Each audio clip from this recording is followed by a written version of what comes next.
Alrighty, hi friends, and welcome back to another react video. This is going to be part two of Rotten Mango's Everyone Who Stood by Mackenzie After the Crash, Rosie and Bubba interview.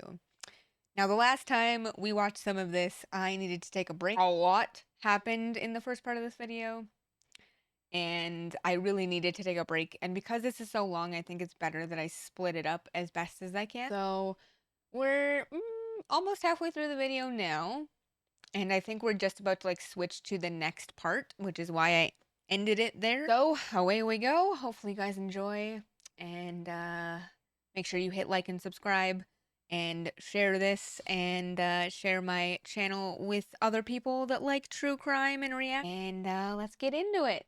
Here we go. Oh boy. However, to really figure out what happened in that car, they need to know what happened that night. If Mackenzie's not going to tell them what happened in the car, maybe someone can tell them what happened right before they got in the car, like someone at the gathering at Paul's house. Because remember, there's 7 people there: Paul, Nina, Rosie, Rosie's boyfriend Bubba, Mackenzie, Dom, and Davion. Bubba and Davion are close. They play football together, so they've actually been close for a long time. Bubba's dating Rosie. So actually, Rosie, Bubba, and Davion have been close for years. And Rosie is really close friends with Paul. Nina is also really close with Rosie. Like, in fact, Nina and Rosie are gonna be college dorm roommates. So they're all like a very tight-knit group. And then Mackenzie and Rosie have recently started hanging out in the past few months. And then Dom has just been kind of brought into the mix because Mackenzie doesn't like to go anywhere without him. And Yeah, it seems like everybody likes Dom God too. forbid. At some point, Davion had even lived at Bubba's house for a few months. So Dom really does a seem lot of like them have a good established kid. friendships aside same from with Davion. Mackenzie and Dom thus far. And interestingly, I think there were points where the police are trying to ask Paul, the owner, this is Paul's house that they were all at, what Mackenzie and Dom's relationship is like. And he just tells them, if you want to know anything about Mackenzie's relationship with Dom, you have to ask Rosie. Rosie's the one to talk to. The prosecutor says this about Rosie. Rosie would have been the most likely source of information on what was going on in Mackenzie's mind leading up to the crash. You have no idea how hard I tried to get Rosie Graham to talk to me, to cooperate. This is in the Netflix documentary. The prosecutor says, but it's good to hear that she talked to you guys. I'm fascinated to hear what she has to say. Yeah. So with this, everyone is like, why the fuck did Rosie not talk to anyone? And then Exactly. I thought this too when I watched the documentary. I was like, why in the hell would you not talk to the prosecutor, the police, but you talk to a documentary crew? So, and because she has like some fame on the internet, she has like she's an influencer, so like Instagram, TikTok, whatever. It was like, okay, well, it's for the clout. She wants her 15 minutes of fame, whatever. And so I thought that too, for sure, because that's what it seems like. she's just doing a documentary. Like, you're not talking to the police, you're not talking to the prosecutor, and then you do a documentary? Rosie says to Netflix, the police called to set up an interview, and I was like, I'm not doing it. People always say the police will try to say crazy things, especially if you're alone and you're a teenager. It doesn't seem like we're trying to figure out what happened in the accident. It seems like we're trying to track down the next big drug dealer. I'm just going to run you through what happened in the Netflix doc and the social media reaction first, because after the Netflix doc aired, people on social media were pretty much dumbfounded. They're like, what the hell is going on? Especially with Rosie, because they're saying Rosie, she is a pretty big YouTuber. She's got like over 1 million followers. She does fitness challenges. She's big into Pilates. And so a lot of people had been following Rosie on YouTube. And then they're like, oh, this new true crime documentary came out on Netflix. Let's watch it. And they're like, that's the girl that I've been working out with on YouTube. And now she's defending Mackenzie. Like, what the hell is going on? We didn't even know that they were friends up until this. Nobody that follows her on social media connected them to. What's happening? And now she's defending Mackenzie. And secondly, why the hell is Rosie talking to a documentary crew if she hasn't spoken to the police? Why would she work with Netflix if she didn't work on getting justice for Dom and Davion? The only logical reason is because she would get nothing out of working with the police. I mean, I guess justice doesn't count, but she would get fame from working with Netflix. That's kind of what social media thinks. Like, that's the only way it makes sense. Rosie explains in the documentary, so many people were asking so many questions to all of us, because they were like, you were there with them. What did they take? They were on something. They didn't give us a second to process what just happened. She says, So what's crazy is I watched the documentary 3 times, right? Watched it the first time to watch it. Watched it the second time to get all my notes and all my thoughts on everything. and then watched it the third time with my community. It took me until the third time to see that part, like with all where they show all the people at the site, like grieving everybody, and it was probably like a vigil of some sort.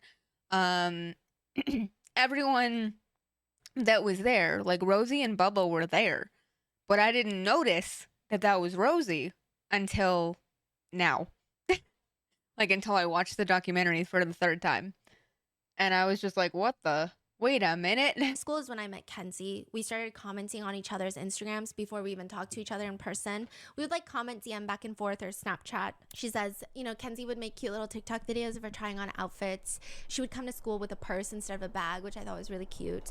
I got along with her well. I'm like, you're cute. She's like, you're cute. And I'm like, we get along so well. When I met her, I had 200,000 on YouTube and TikTok, and she had like a few thousand followers. She always wanted to be a model like me, so me and Kenzie would hang out and just go do photo shoots. Rosie says about that night, I was just texting her to bring over some weed for the night. We were also talking about doing the mushrooms, which is why they brought them and they had them in the car with them. First of all, it wasn't a party at all, because in my opinion and everybody that was there, we call that a sleepover, and that was just like a friend's sleepover that we would normally do. I brought like a coloring book and like colored pencils. We were watching YouTube videos, we were having deep conversations and just sitting around, and we were also talking about doing the mushrooms. And then by the time they got over there, it was like 12 a.m. and we're all like, it's too late. Producers asked, so no mushrooms. Yeah, we were all just kind of like, it's really late. And we had like weed to smoke, so we just smoked weed. Kenzie didn't even smoke that night. Rosie and Bubba say that Mackenzie that night, she was on a smoke break because she was coughing up black mucus, bloody mucus. Rosie says, Kenzie was sleeping by like 3 a.m. All I remember is Dom just patting her head all night, cuddling up to her on the couch, and she was sleeping, and he was like caressing her hair. There was not one argument. There was not one moment of tension. There was not one bad vibe towards anybody. And then really early in the morning, around 5 a.m., Dom came into the kitchen, and I was like, So Mackenzie slept for 2 hours and then they got up and left. That's interesting. are you guys leaving? Davion starts talking to Bubba because technically he was going to go home with Bubba because they were going to work on Bubba's truck. And Davion is like, apparently he knows how to work a car. According to Bubba, Davion gives him a hug and says, love you. And he responds, love you too. Bubba says, it was very weird. It was the first time we said we loved each other for a while. And Rosie tells Netflix, I didn't think she would get arrested for all of this. That's the last thing I'm thinking about. I'm thinking our friends are dead. How are we going to recover from this? I will say, Rosie comes off entirely unlikable in the Netflix documentary. Obviously, She does. the things that were being said, but also the tone in a lot of the moments. And just like the whole, oh, Mackenzie would never eat a McChicken, which Rosie didn't say, the other girl said. Rosie does have a few viral clippable moments where she says things like she and Mackenzie wanted to be, got along because Kenzie wanted to be a model like Rosie. I think the internet took that and just ran to hell and back with it. I mean, criticism did very quickly turn into body shaming. There were weird theories popping up online on social media about whether or not Mackenzie left the gathering because she woke up and saw Rosie hitting on Dom, which ultimately is just an internet rumor that also harms Dom's family, and there's really no evidence backing that conspiracy. And because Rosie didn't cooperate with the police, but is cooperating with Netflix and seems supportive of Mackenzie, naturally the internet felt like she's covering something up. Which, side note, we did ask Rosie about a lot of the questions that the internet had. Like, why didn't you talk to the police? Why did you talk to Netflix? What happened that night? But more on that in a second. Right now, I'm just like running you through what happened in the doc and the internet reaction. Landon, Rosie's boyfriend, aka Bubba. So Bubba is Landon. That's his nickname. Mm-hmm. He's also in the Netflix doc, and he's Davion's close friend. He's probably the most notable in the documentary for saying, quote, you guys are acting like this is Jeffrey Dahmer or someone that's out there like calculating these murders and calculating these things. No, that's not who she was. He says about the Mackenzie and Dom's relationship, it was a high school relationship. There was going to be fights. There's going to be ups and downs. He says about that night to Netflix that there was no tension, no arguing, just nothing. He said, me, Dave, and Dom were watching a shark documentary, like stupid shit on the TV. A couple times we'd go out and smack the bong. Originally, according to police documents, Bubba was very avoidant when it came to answering questions about that night to the police, and all these peers were coming in reporting that people were being intimidated to not talk to the police. So People are being Bubba's intimidated. Yeah, Bubba is like, oh, he's being hesitant to talk to the police. Yeah. And then Davion's other friends who have his Life 360 app, and they've been like running their own little investigation, which I will say, you know, some of the stuff that they gathered, the police were like, we're like heading into kind of conspiracy territory. But some of the other stuff was largely useful, like the Life 360 data and all these other things.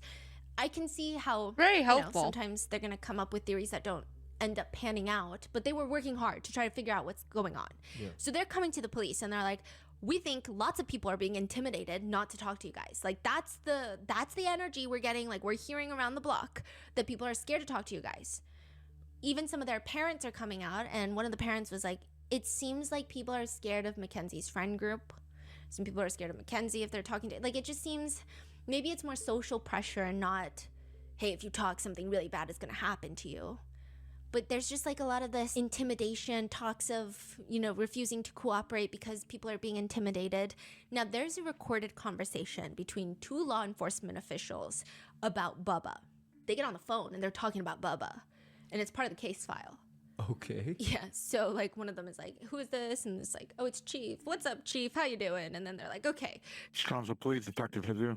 Hi, Detective Chief Weaver again. Hey, Chief, how you doing? Not bad. So, just had a conversation with Landon. That was a very interesting conversation, I must say. He is not willing to talk.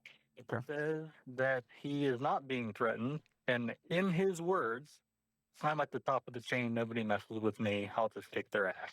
He seemed very. This is just my intuition or whatever.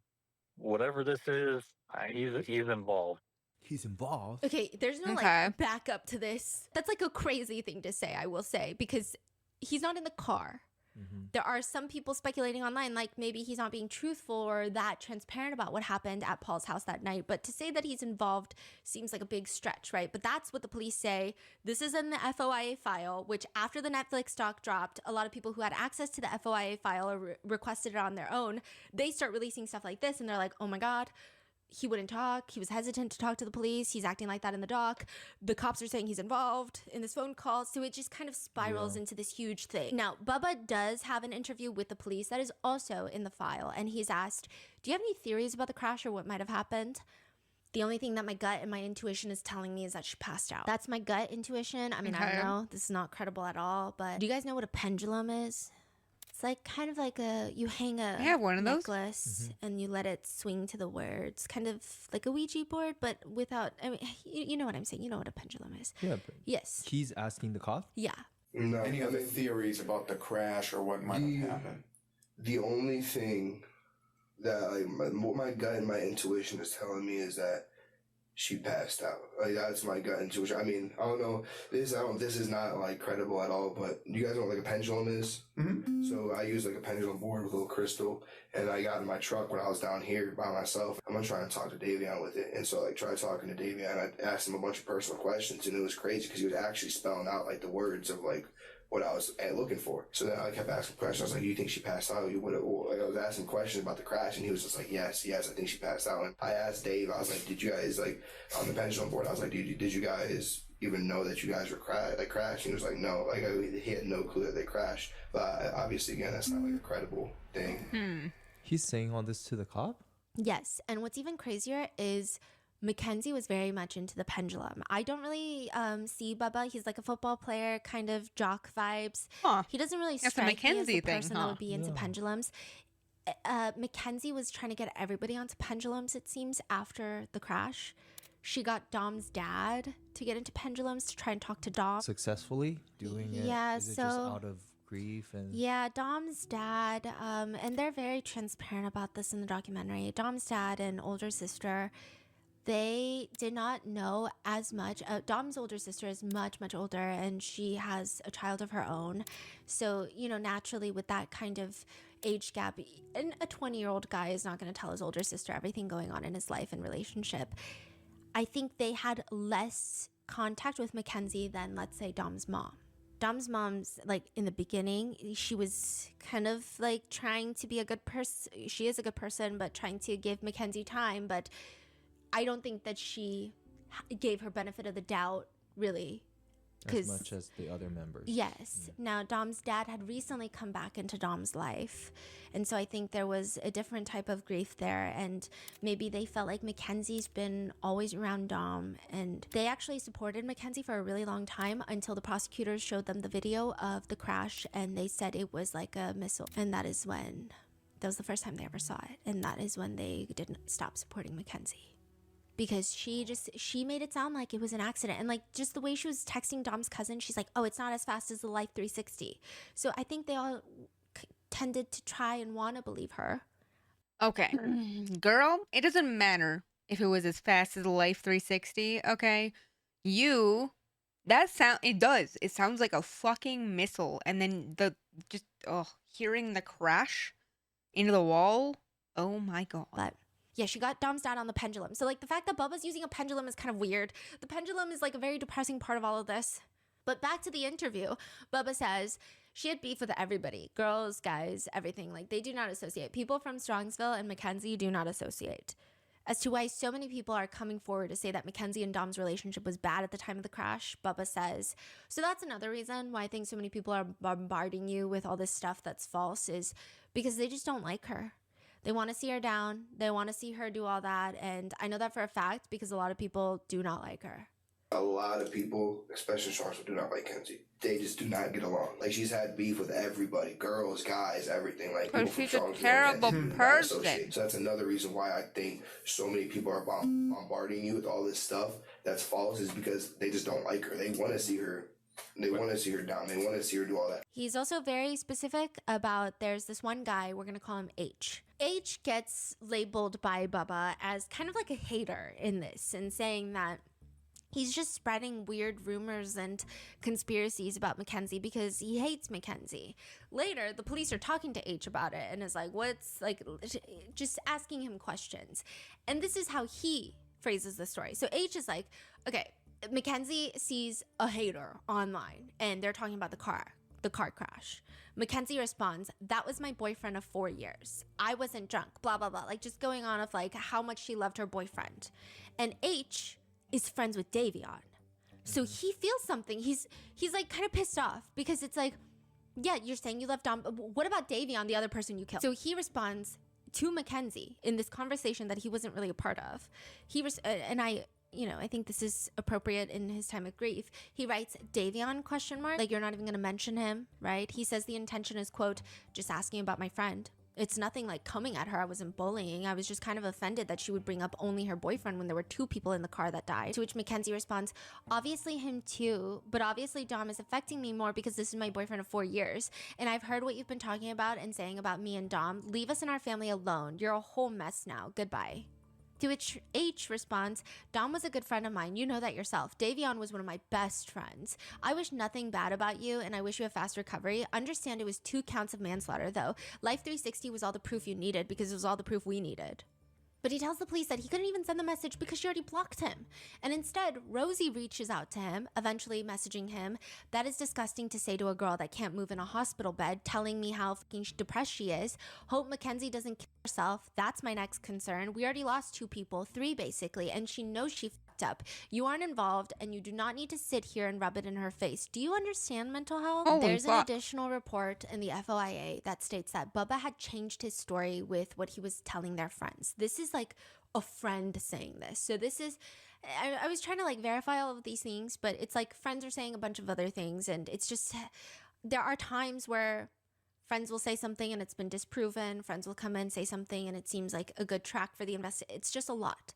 Now, it's reported to the police, quote, at first, he was against Kenzie.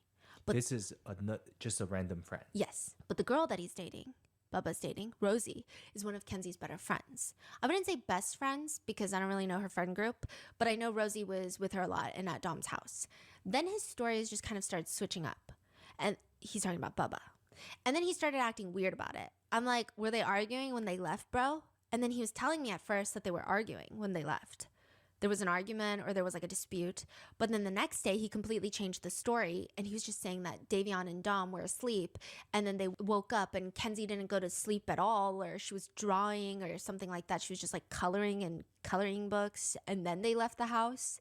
So there's just a lot of mixed reports, and I think that's why there's seeds of doubt on Rosie and Bubba's story about whether or not they argued in the house. So I think if like Rosie and Bubba were just had immediately talked to the police and said, no, they did not argue in the house. But here's the thing is, are they going to argue with their friends around? Like, it's one of those things that I'm like, listen, me and my boyfriend we don't really fight. You know, we talk things out. We have a pretty good relationship. So I don't know. But even if we didn't, even if I had a boyfriend that I fought with all the time, I wouldn't be in that relationship very long because that would drive me insane. But I just don't think that, I mean, me as a person, I would not be fighting in front of my friends. Even if somebody tried to pick a fight with me in front of other friends, that wouldn't be a thing I would do in front of friends. I'd be like, hey, like, let's talk about this outside or like something. But I don't think I would fight in front of friends. So like, that's the thing, is they're at this graduation party. Are they really gonna fight in front of people though? Like, just because they didn't fight that night does not mean they never fought. You know what I mean? And I don't think that's what they're trying to say. I think that they're just saying, like, that specific night, nothing seemed wrong, everything seemed fine. So, like, we don't know why. We still don't know why she crashed into the wall. Paul confirms it. If Nina had confirmed it, she doesn't have an interview with the police. But if had she, then I think a lot of people would be like, no, I don't think they argued in the house. But they're also hesitant to talk to the police. And then these friends are like, you know, Bubba was saying to me, and this is all hearsay, but it's just like adding lots of seeds of doubt on Rosie and Bubba because it's just weird. And since we're on this, there's another report that another person had mentioned Rosie had told them that she drove by the crash site the same morning on her way home. But she's not the one that called the police. So, I mean, we don't really know what to gather from this other than she drove by and didn't see anything. She drove by and saw it and I can't call the cops, which means she knew this was gonna, like, what does that mean, right? But we don't have more information. They just say, quote, she said she passed by the site at 6 o'clock. So it had just happened, but she didn't know. She was driving back home and she didn't know. The officer is like, she didn't know. Yeah, but she was tripping and she dropped Bubba off at his house, which I don't think is accurate, but like it's just like there's so many people reporting things to the police. So more on all of this in a second because we asked Rosie and Bubba. Why would she? Okay, this is the one that I did watch beforehand. Some of it I don't remember, some of it I do. This part I do remember. I understand what you guys will see soon, but why in the hot goddamn? Even if you didn't recognize the car, because I can't imagine you would recognize that car as your friend's car. Even if you didn't recognize the car, why would you not call the police? There's no way you didn't see that. There's no way, because on that road, you go left or you go right. You can't go straight. I mean, Mackenzie did, but we know what happened there. So if she was turning right or left or like even came down the road and could have gone straight or gone right, or the other way and gone right, you would have seen that. How would you not have seen that? Because like the sign that's like farther out was fucked up because the car hit the sign and then hit the wall. So like, with police. So more on all of this in a second because we asked Rosie and Bubba about all of this. But then another report comes in from someone that is very important to the investigators. Davion's mother. Davion's mother states, because Bubba finally, after hesitating and not wanting to, finally talked to the police. She states that after his interview with the police, she remembers seeing a post that Rosie made on TikTok about not feeling at home anymore with someone that used to feel like home because you feel betrayed. And Davion's mom is like, I think it's because Bubba talked to the police. I think it's because her boyfriend talked to the police and Rosie is upset because Rosie she hasn't talked to the police. And another thing Davion's parents mention is they say that they knew that Bubba was not cooperating originally. And Bubba had asked them, because, you know, Bubba and Davion are close. So Bubba had come to Davion's parents and asked if he could go into Davion's room. He just, like, wanted to, like, if they allowed him, obviously, to, like, take one of his jerseys so that he could keep it forever. And they let him. And the police report reads that while a detective is talking to Davion's parents, they mention that, and the detective quickly tells them that Bubba's not cooperating with the investigation. And so then Davion's parents are like, okay, well, something else weird happened. Bubba told us that he had gone to the hospital to see Mackenzie, and he saw Mackenzie's dad, Steve. And quote, according to Landon, Bubba, this is in the police report, Steve looked him in the eye and asked him to help him save his daughter. So with all of this pieced together, the internet is like, okay, help him save his daughter. I think the reason that at least initially Rosie and Bubba's segments on the Netflix doc were so widely discussed is because they really might be the only few people who have insight on what happened that night. And it's odd that they seemed so evasive about talking to the police, cooperating with the investigation, that they're not defending, but somewhat supporting Mackenzie, even though they've been friends with Davion for way longer. There's just a lot of questions netizens have. So we asked them, and Rosie and Bubba responded. Now, I will say that I was not on that phone call.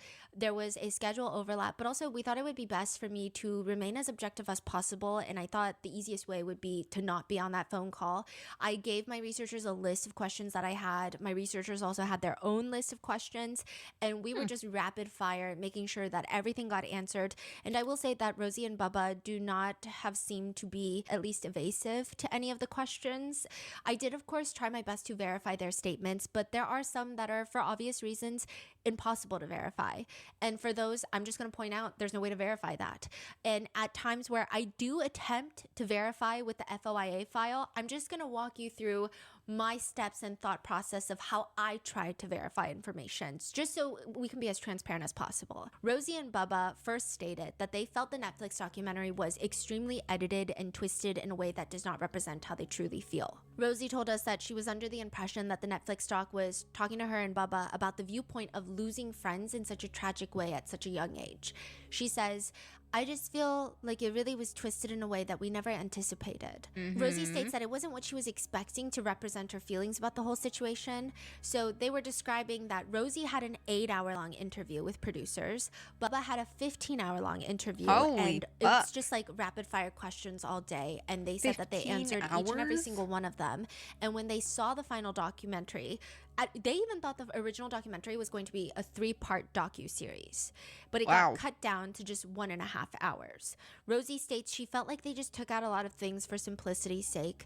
They never got an early viewing of the documentary either, and when it did release, Rosie and Bubba stayed up till like 3 a.m. to watch it, and they state that they were taken aback by how much was cut out. For like 8 hours, 15 hours, they say like it's only like 15 minutes make it in. And they thought that it was not a good representation of their interviews, is what they state to us. Rosie shares her grievances with the way the documentary cut her parts, stating that she felt a lot of trust with the production team. She says they did Don't Fuck with Cats, which is honestly great. We think it's a great film. Everybody loves that. We just watched it a while ago. So they had a lot of reputable films. I thought they would take our story responsibly, and they were always super nice every time we communicated with them. And we really poured our hearts out, and they came into our house like multiple times. They felt it was just not accurate of how they feel. So how do they feel? The biggest question that we had for Rosie, other than what happened that night, was why would you not talk to the police, but you want to talk to Netflix? That also seemed to be the biggest point of contention on the internet when it comes to Rosie. I did see through the police file, throughout the police report, there are multiple mentions in the detective's incident report that he has reached out to Rosie and she has declined to speak with him. He's like reaching out multiple days. This is a major, completely understandable point that's being made online. I too am of the belief of like, how can you really grieve the loss of 2 friends, but you did everything you could to avoid helping the investigators figure out the truth of what happened that night? It doesn't make sense. It does give cover-up vibes, understandably. So we asked, why did she not talk to the investigators? In the documentary, in the Netflix documentary, the prosecutor is also interviewed, and he states, quote, you have no idea how hard I try to get Rosie Graham to talk to me, to cooperate with me. But it's good to hear that she talked to you guys. I'm fascinated to hear what she has to say. So we asked Rosie, and she states she did talk to the prosecutor. Really? Yeah, she says, quote, I did speak with the prosecutor, and I don't really know what got lost in communication with them.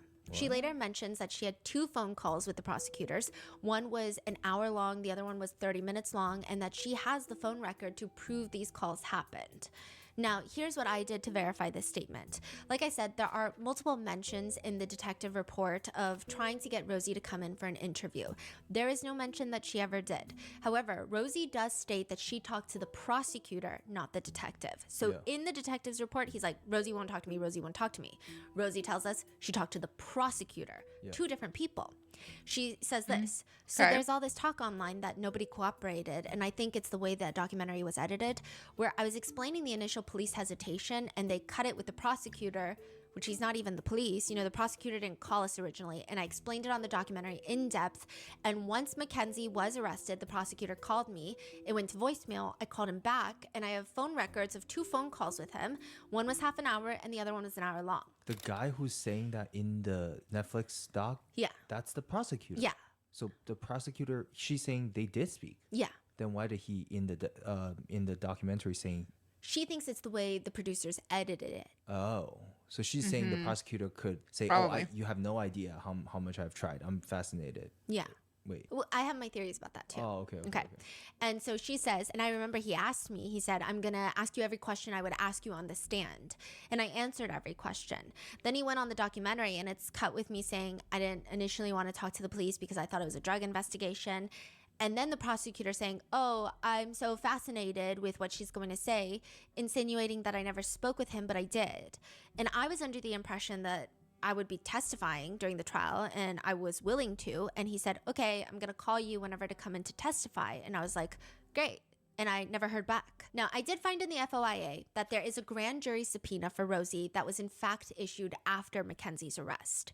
And there are no notes from any sort of conversation that Rosie had with the prosecutor. I think it could be possible that this conversation with the prosecutor was due to the grand jury subpoena.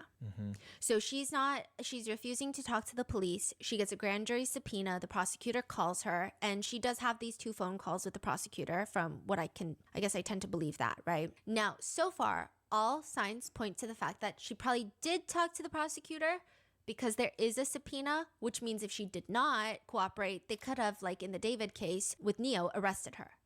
Now, does it mean that every time someone doesn't cooperate with the prosecutor after a grand jury subpoena, they're automatically arrested? No. So like, there's no way to factually say this is correct. It doesn't happen all the time. It's just like you could get arrested if you don't cooperate. But she states that it was after Mackenzie's arrest and the grand jury subpoena was issued after Mackenzie's arrest. I see. Okay. So the timeline adds up. Yes. So it seems like from end of July to November, she doesn't talk to any detective. And then after the grand jury subpoena, it seems like that is when she talks to the prosecutor on these 2 phone calls. So if that's the case, that means Rosie did in fact talk to prosecutors, but it was after being subpoenaed and it was after Mackenzie's arrest. Is kind of what I feel like I can piece together through the FOIA. Right? Now, the prosecutor states to Netflix, you have no idea how hard I tried to get Rosie Graham to talk to me, which, I mean, it insinuates that Rosie Graham didn't talk, but also it doesn't because he's just saying like I had to work on this a lot, right? I tried really hard. You have no idea how hard I tried. And then it cuts with him saying to cooperate with me. So you have no idea how hard I tried to get Rosie Graham to talk to me, to cooperate with me. But it's good to hear that she talked to you guys. I'm fascinated to hear what she has to say. He says to talk to me, to cooperate with me. It could be possible that Rosie did talk to the prosecutor, but maybe he said that because she might not have cooperated in the way that he was anticipating. Okay. Like the fact that he's saying, I'm fascinated to hear what she has to say. Like maybe there's an insinuation of we did grand jury subpoena her, but maybe they got nothing out of that phone call. Maybe those 2 phone calls, there was nothing that they felt was. So why didn't she talk to the police and them in the initial 3-4 months? Well, I just want to see what these other ones say. Detective Glover and I appeared at Cuyahoga County Juvenile Court, Judge Jennifer O'Malley's courtroom for Mackenzie's arraignment. She was denied bond. An attorney-only conference was scheduled for November 28, 2022 at 1400 hours. Detective Glover and I updated both the Russo and Flanagan family as to the outcome of Mackenzie's arraignment. I called Husni Ahmad to obtain the full names and contact information for Logan and Nina. Are those not their names? Did not answer. I left him a voicemail requesting a callback. I called Tyler Patrick Croy to obtain the same information I wanted from Husni. Tyler did not answer and his mailbox was full. I was unable to leave a message. Who the fuck is Tyler Croy? We don't know who these people are, but okay. And then I called Daniel Graham, Rose's father. So Rose, her name is Rose, but she goes by Rosie. Although Rosie is an adult, we wanted to ensure she planned on contacting Troop prior to her scheduled grand jury on November 10th, 2022, after identifying himself as a retired police chief. something. Okay, so Rosie's dad is a retired police chief. Interesting. Okay. We did grand jury subpoena her, but maybe they got nothing out of that phone call. Maybe those 2 phone calls, there was nothing that they felt was... So why didn't she talk to the police and them in the initial 3-4 months? Yeah. Oh, there's a whole thing. We asked them about that too. Okay. So I do want to note that if there was, I mean, these phone calls, it's really hard to verify if they did occur in the sense of, or like even the substance of the phone calls, because if it were to have happened after a grand jury subpoena, a lot of things that are pertaining to grand juries are sealed typically. So it's just like yeah. But the wording there is very interesting. How hard he tried to get Rosie Graham to talk to him, to cooperate with him. I'm fascinated to hear what she has to say. Another interesting point is Rosie mentioned to our researchers, quote, and he said, okay, I'm going to call you whenever to come testify. And I was like, great. And I never heard back, which could indicate that the prosecutors felt like she... So here's the thing, is they cut it so that it says, good to know she wants to talk to you guys. I'm fascinated to see what she has to hear. Or what she has to say. Maybe he doesn't mean that he's fascinated to hear what she has to say from the documentary crew. Maybe he means like she's gonna call me. Like maybe that part was cut out. Like that she's called me or she's going to call me. And they cut that part out and put it right after the, oh, good to know she's gonna talk to you guys though. I'd have to go see if it looks like there's a cut in between those 2 sentences. But was unhelpful to the prosecution's case. And these are all me just like tinfoil hatting this and coming up with my own opinions. I still want to note, even if this were true in a hypothetical parallel universe, even if Rosie wasn't helpful to the prosecution's case, that doesn't mean anything. That doesn't mean that she wasn't cooperating to the best of her abilities. It just means, yeah, I just tried to verify whatever statement I could with whatever relevant information I could find that is verified through the FOIA, but I want to state conclusively, I can't really prove anything to anyone. Like, I'm just trying to verify people's statements, and this is how my thought process worked. This is how we ended up. As for why Rosie and Bubba were so hesitant to talk to the authorities, because Rosie never talked to the detective. Bubba took just like a long time, like almost, I think he talked to them near October, if I'm not mistaken.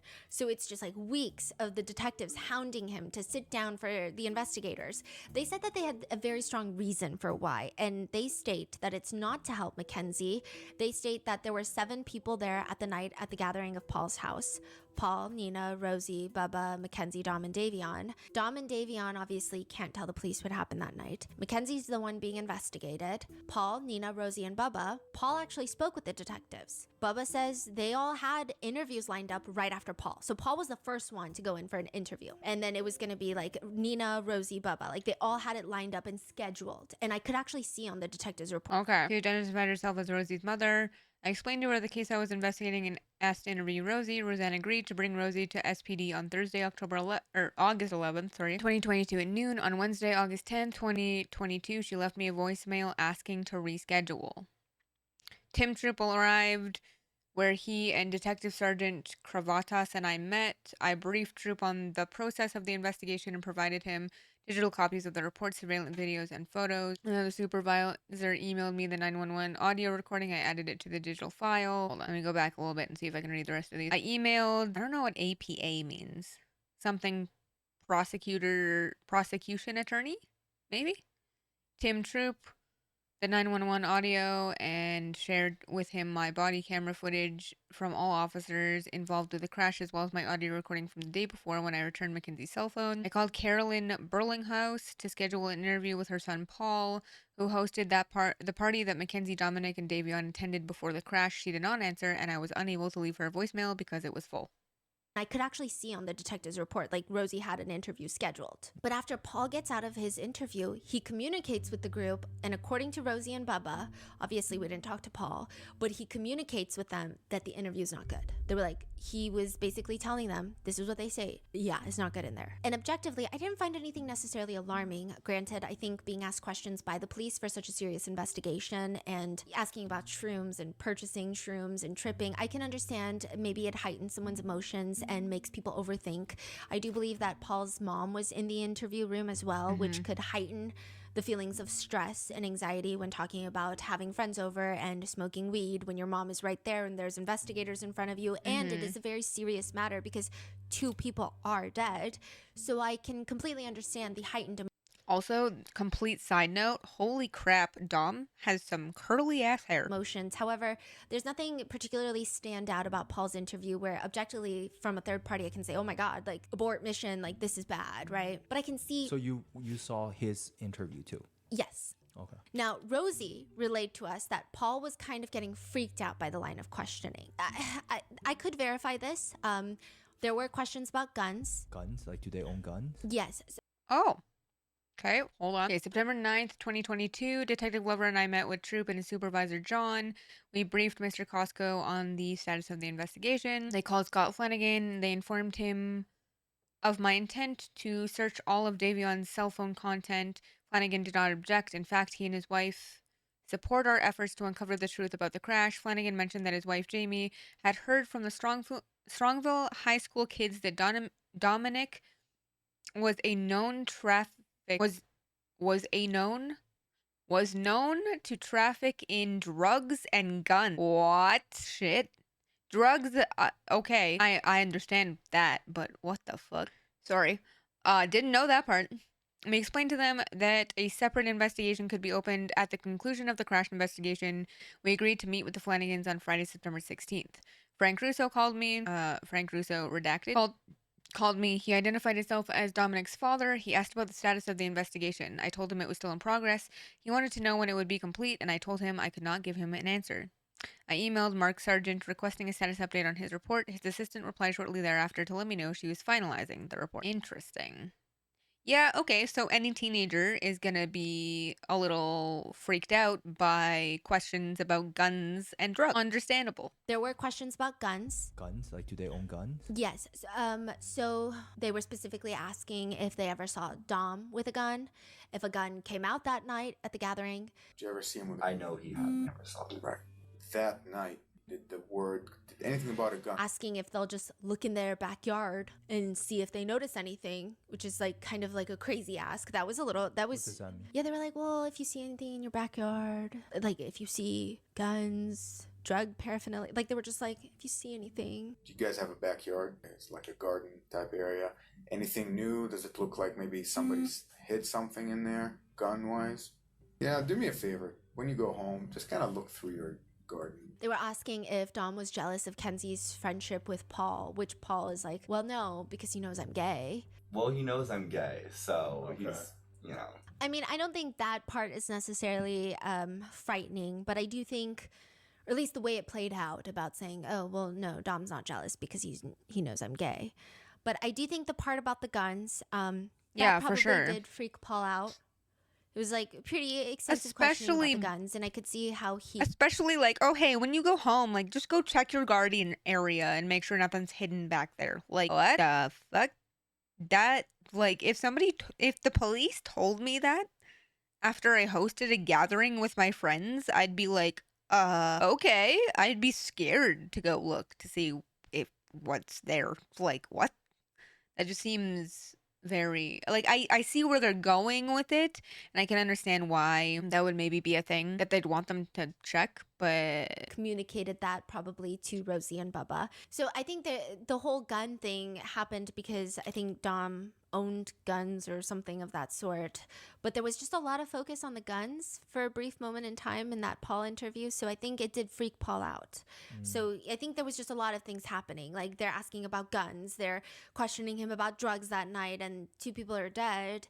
And there's just, I think he could be very frightened after this interview. Now, one thing that I did take note of, but I didn't particularly know how to feel about it, was that I did take note that in the interview with Paul, and this is before our researchers spoke with Rosie and Bubba, there was a DEA agent from the Drug Enforcement Administration.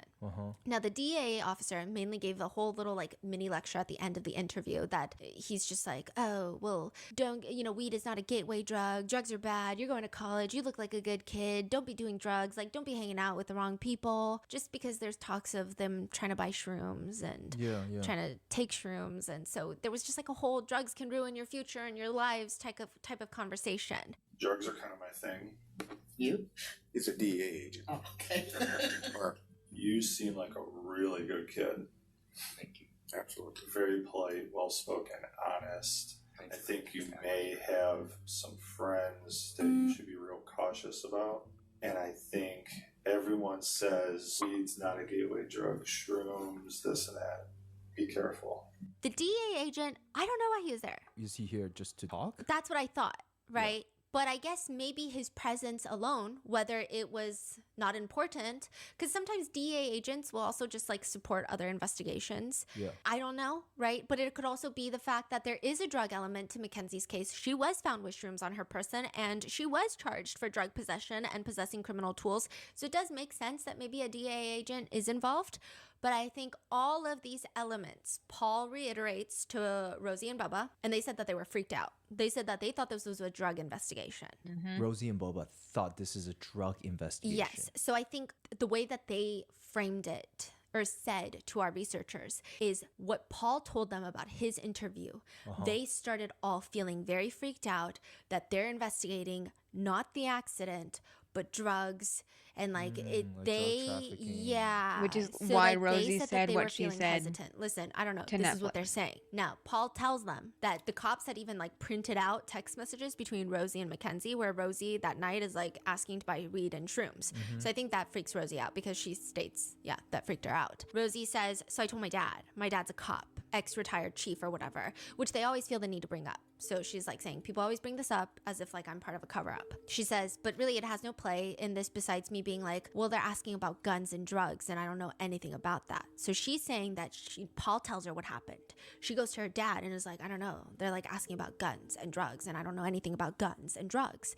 She says her dad speaks with their attorney and the attorney tells them not to talk. Obviously, there's limits to what I can verify about any of the things anybody anywhere is saying, but one thing I could verify from this was that in the police document, it reads that Rosie's dad leaves a voicemail after Paul's interview, canceling his daughter's interview.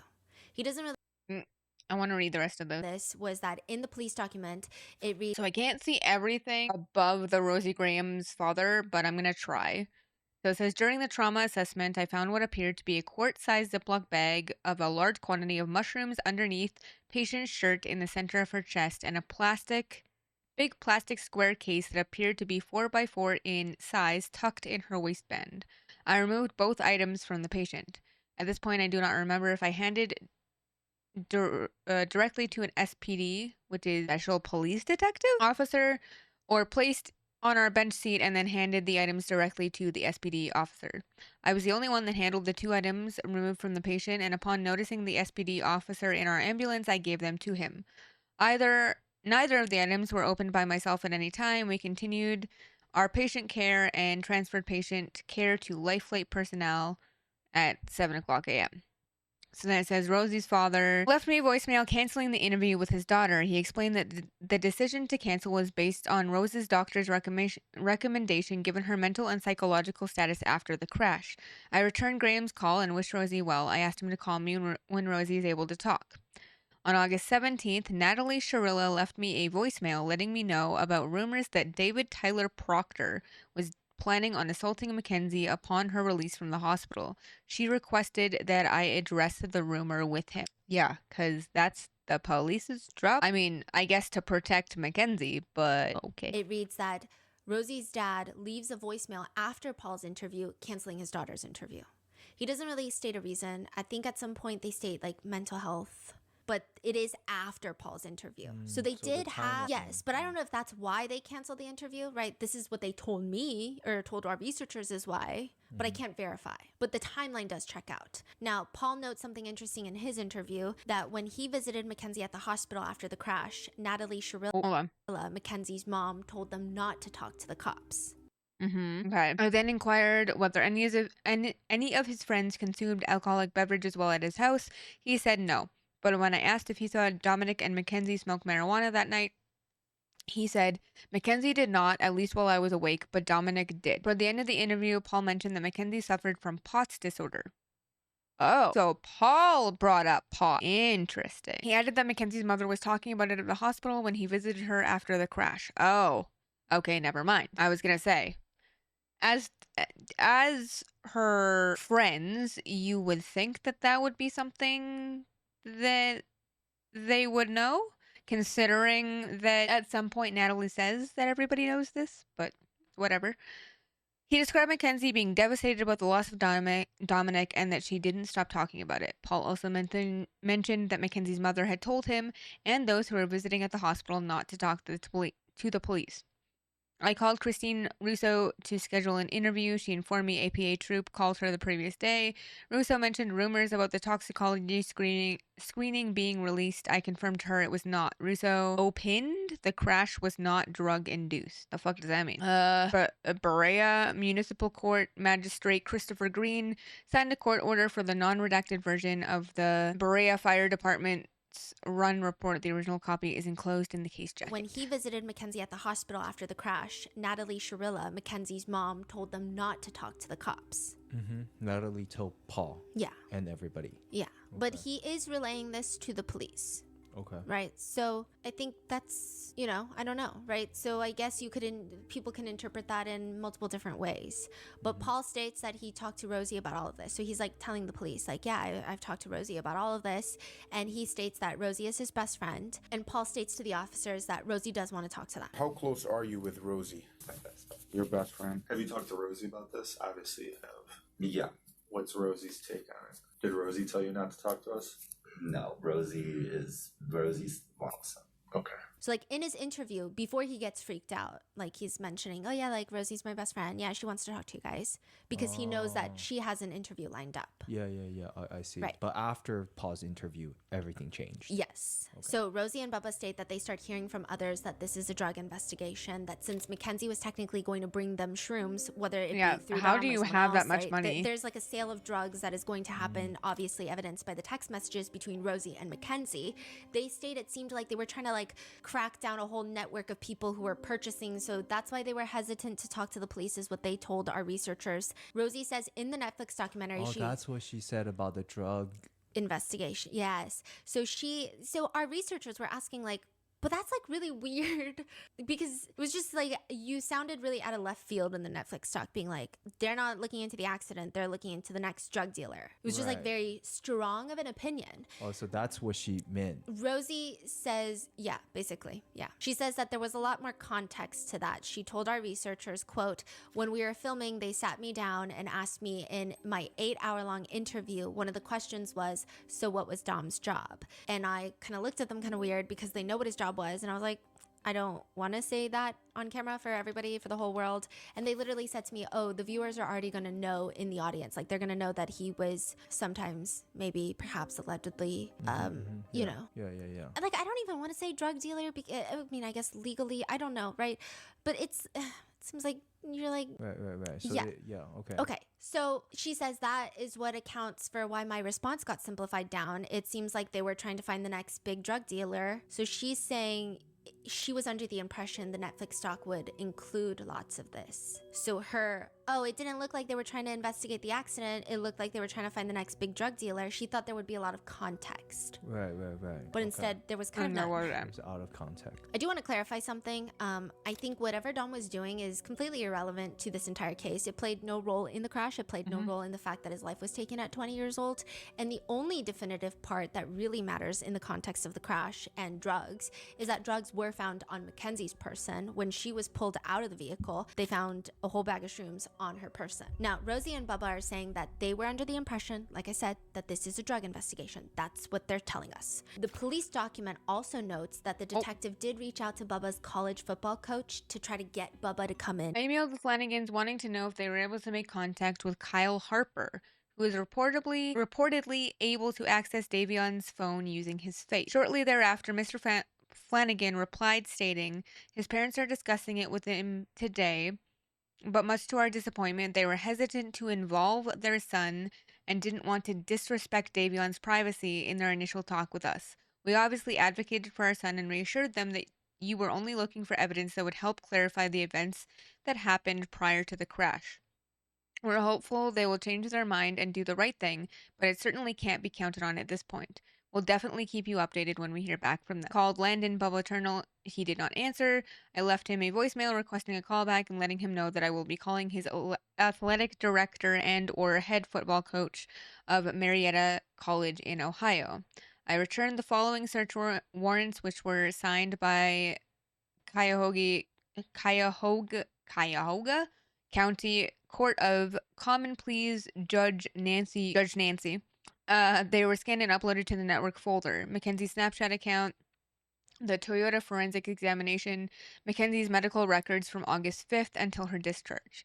Jamie Flanagan sent me 4 emails containing passcodes that she thinks might enable me to access Davion's cell phone. Police document also notes that the detective did reach out to Bubba's college football coach to try to get Bubba to come in for questions after all of them canceled their interviews. So Damn. it does seem like What about Nina? Nina's not really like, they don't really care about Nina. She didn't do the interview? No, yeah. Oh, what? That's weird. She was there. She was, but I think she like barely knew. So I think Nina is Rosie's friend. Rosie and Mackenzie were the connection, and then Davion and Bubba were the connection. Now, Bubba says the Netflix documentary, I think that from their original idea, the documentary involved too much, I guess, the drug talk in a sense, and I could see it respectfully why the families wouldn't want that out there, but I guess that was their initial direction with this case, or with this documentary. And then somewhere down the line, edit changes had to be made or whatnot, and it went a completely different direction. So Bubba is saying, like, he agrees with Rosie that he was under the impression that this Netflix documentary was going to talk extensively about drugs, the drug investigation, the alleged drug investigation, and all these things. Oh, so in the doc, it wasn't talked about. Barely. Just like they were gonna maybe trip. So everything you just said was not discussed. Yeah. So they share other stories of why they thought it was a drug investigation. And again, you either believe them or you don't. It's entirely up to you. I actually have no stance on this matter, as I do think it's still kind of irrelevant to the crash itself. But because the internet has been wanting to know why they didn't talk to the police, I guess this is their reasoning. So they state. Bubba says that the police were coming to his college to essentially ask about drugs. Again, furthering his belief, he states that the police were not interested about the night in question, that they were not interested in the car crash, that they were interested in figuring out some sort of nefarious drug network that it doesn't really exist. So he says, quote, after practice, it's the 7th game of the season. They called me up to the coach's office, which is at the top of the Don Drum Stadium. I go up there and they're like, so we've been getting reports. The dean of the college is getting reports that you're involved in a drug trafficking case back at home. And that if you become a suspect and not a victim, we couldn't have that image on the team. Bubba says, I was flabbergasted from that. I was like, drug trafficking? I'm like, what the hell is going on? Because even at this point, anytime the police reached out to me, they would come to my dorm and it was never about drugs. It was always about like, are you being intimidated not to talk to us? Is someone intimidating you not to talk to us about that night? Again, this is one of those things where I could not verify. But if the school is telling him drug trafficking case involving you, they must gotten that from someone, from the police, right? Yes, but I can't verify that the school did say that to him. The only thing that I could verify is that the detective did reach out to his football coach. Let's say if that is true, Yes. then what does that mean then? That means potentially there could be investigating for something more? I think it could have been a dual investigation. I think they could have been running a homicide investigation, and then the DEA agent is in the line of questioning for a lot of these interviews because he could also be running his own investigation into maybe like a high school network of transfer of weed and illicit substances. So I could not verify that conversation, but like I said, I do know that there is mention in police reports that the detectives were reaching out to Bubba's football coach, and it seemed like they were repeatedly going to Bubba's college, and that is kind of noted.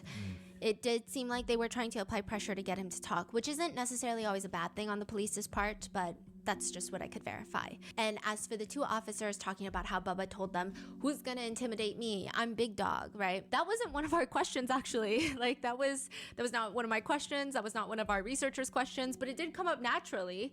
And Bubba states, I simply told him like I wasn't being intimidated. And he's like, I'm like, no, bro, I'm like 6'2". Like I'm not gonna be intimidated. No one's threatening me like to not talk to the police. I think I said something along the lines of like, I'm big dog at home. Like he says it wasn't meant in any way. It was more of just like, I'm the 2nd biggest kid in our high school. The first one just went to the Detroit Lions this year in the draft. I was the 2nd biggest in the school after him. So he was explaining to our researchers, like when he said I'm big dog, he wasn't trying to be like, I'm top dog, I'm the shit, like no one messes with me. He was like, it seemed more like he was trying to say like, He's like, I'm just I'm like dude. A fucking big dude. Like I don't think.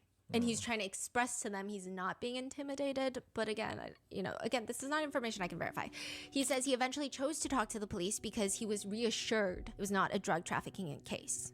So at what point did you say it was October? Yeah. So the line of questioning would be about the crash. So that's when he goes in and he sits with the interview or the police. Now, regardless, Rosie and Bubba state that they both spoke with the authorities, Rosie with the prosecutor, Bubba with the detective, and they state that their whole hesitancy came from the fact not because they were trying to help Mackenzie, not because they were trying to cover up anything from that night, but because they state they believe that the police were investigating drug trafficking. Yeah, and Rosie states that she even received a phone call from a DEA agent after Mackenzie's arrest stating, I heard you're involved in a drug investigation from 2022. I couldn't verify that, obviously, but... And since we had Rosie and Bubba on the line, we just wanted to ask them all the questions that kept circulating on TikTok. I'm just going to tell you pretty much verbatim what they said. I'm going to try to take out as much of the rambling for clarity's sake. These were their responses. And of course, they are going to advocate for themselves. So we did try to fact check as much as we could through the police reports. But like I said, when it's unverifiable, I'm just going to state that outright. About their friendship dynamic, they state that they have been hanging out with Davion for years, since Bubba and Davion played high school football together. As for Mackenzie, Rosie just started hanging out with her and Dom. Quote, just a few months prior to the accident, we just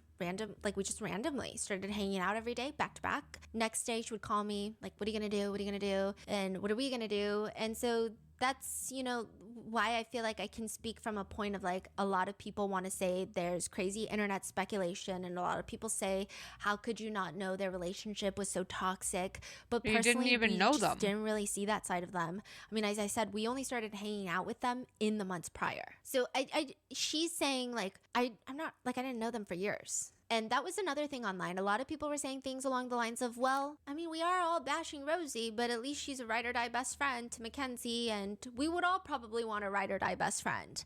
Rosie states that she actually is just like a recent friend with Mackenzie. She states that while they did hang out every day for a few months because they had gotten to know each other a few months before the crash, she states it's not like they're best friends. She states that she already has her best friends. She has her really close friend group, and Mackenzie is new to the friend group. She states that she does not feel the need to cover up for her or anything. Rosie states that it just wouldn't make sense for her to lie and stand by Mackenzie because they're not really best friends like that. Rosie states it seems like the internet is all accusing her of covering up for Mackenzie, but she states that she doesn't have a reason to cover up for Mackenzie because they're not even best friends. Now, in the FOIA file, I mean, I tried my best to verify.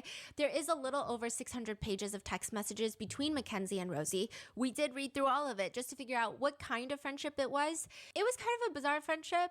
So, for example, July 6, 2022, Mackenzie texts Rosie, do you like matcha? Rosie responds, my mom's being really annoying and I have to go shopping with her to get food. I asked her for food money and she started arguing with me. Mackenzie responds, oh damn, come next time. And also, like, you post yourself in a bikini and like show your butt, but like if I did that, my whole TikTok would be getting fucking banned. I'm so jealous. Yeah, I need to get money, bruh.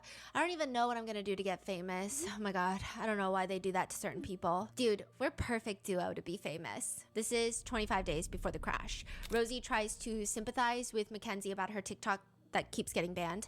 They banned like 3 of your accounts, I feel like, and literally like we're gonna be on our model shit. Mackenzie sends Rosie a picture and says, this is what got removed. Rosie explains that she tried to send Mackenzie a TikTok, but they banned Mackenzie, so it's too late. Your account is there, but no profile pic, and I can't DM. Mackenzie's freaking out, like, oh my god, they took my profile pic? Should I go private? I hope they don't ban my whole account. That happened to me the other day, and then it just went back to normal. Mackenzie will then send Rosie, I'm making a media kit, you gotta tell me if it's good. Side note, this is Mackenzie's media kit, by the way, and she writes, my name is Kenzie Sharella. I'm a petite model from Cleveland, Ohio. I love to express my personality through fashion and photography. One of my goals on social media is to help people be themselves and embrace the style they love. I'm extremely body inclusive. I would love for brands to be more inclusive to the smaller sizes as well as the larger sizes. I'm extremely big. Okay, I can hear that it sounds like she's trying not to laugh as she reads this.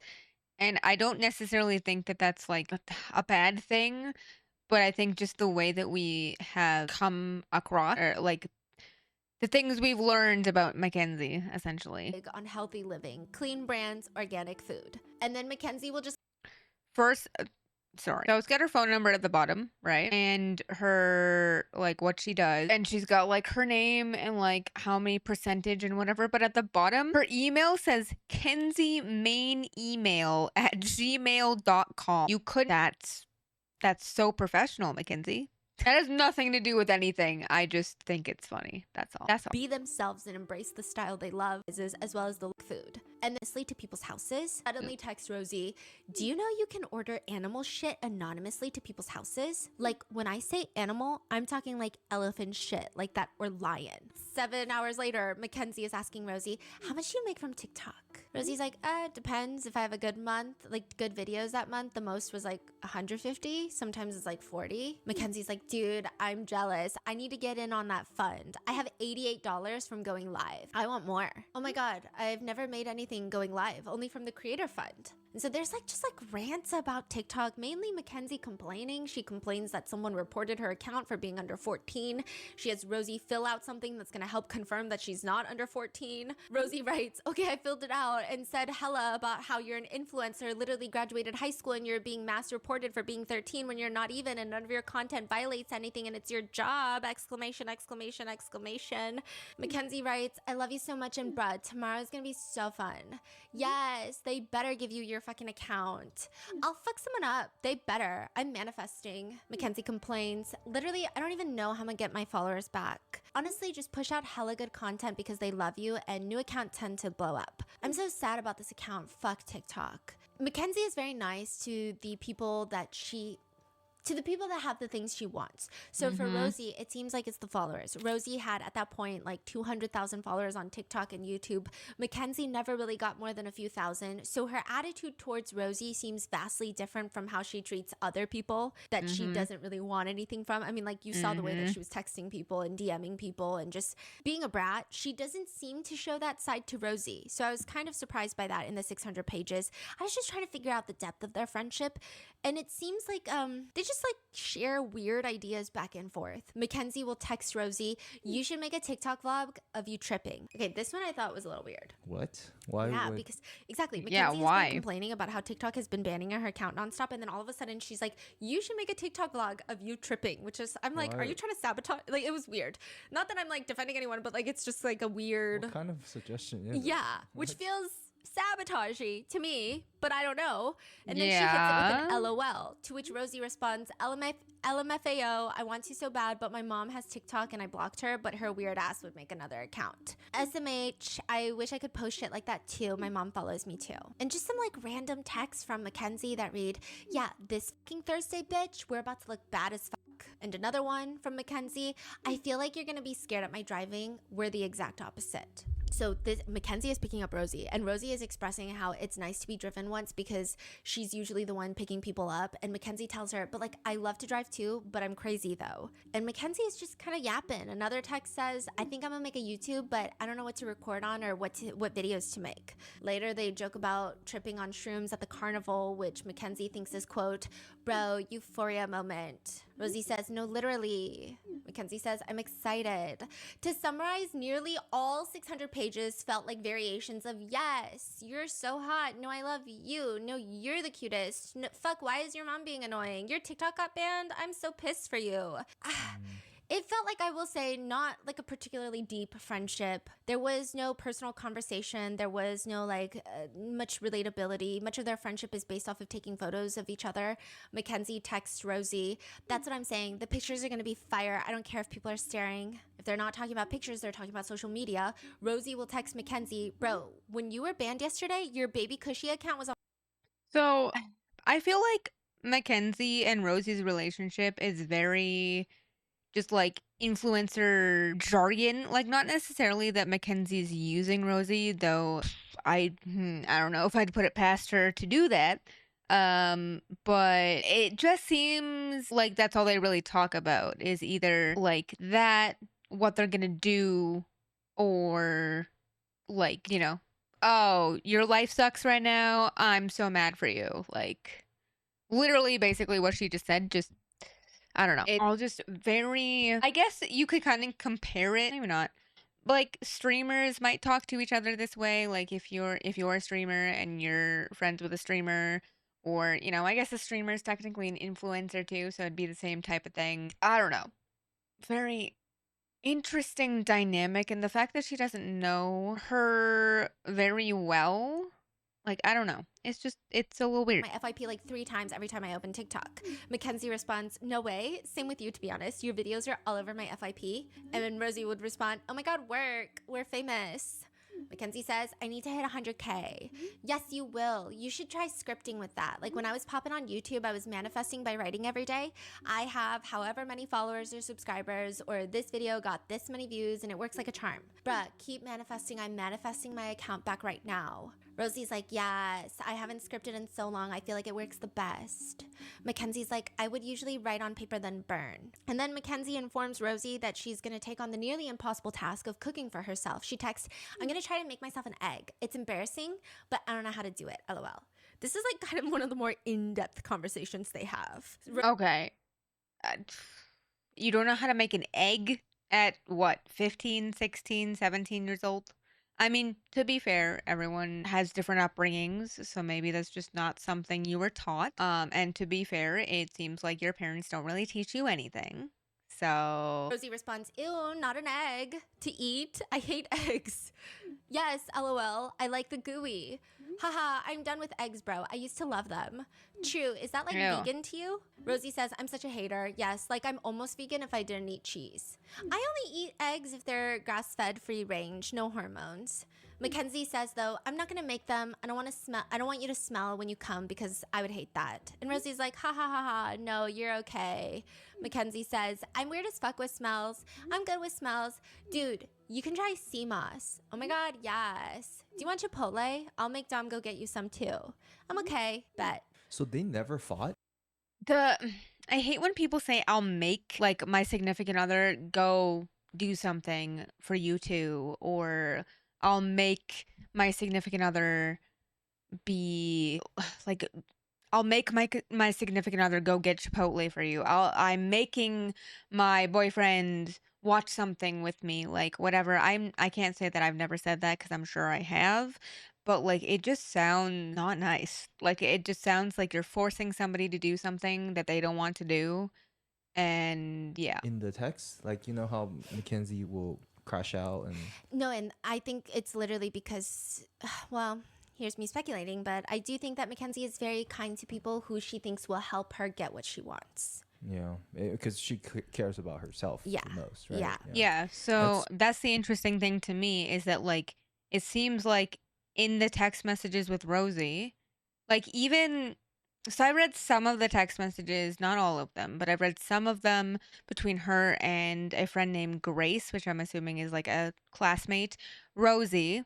So between those two girls, it doesn't seem to really be no random crashing out or making a fight out of fucking nothing. But with Dom or her parents, at least her dad, that's like all you see is her freaking out about literally nothing. Not a goddamn thing.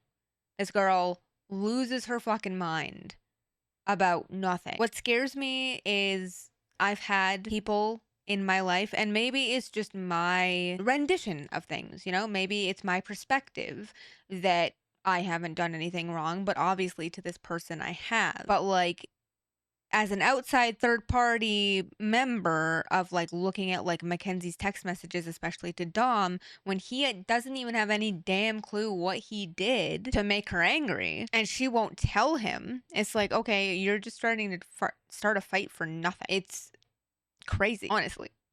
So interesting. So she's very polite and very just interesting. Supportive. Yeah, other than the only part where I was like, weird, was when Mackenzie was like, you should make a vlog of yourself tripping. It felt a little sabotagey. After all of her rants about getting banned on TikTok for doing nothing. And then she's like, hey, violate community guidelines right now. It was just kind of, it was weird. Okay. Interesting. And you think that's why Rosie describes Mackenzie in that way?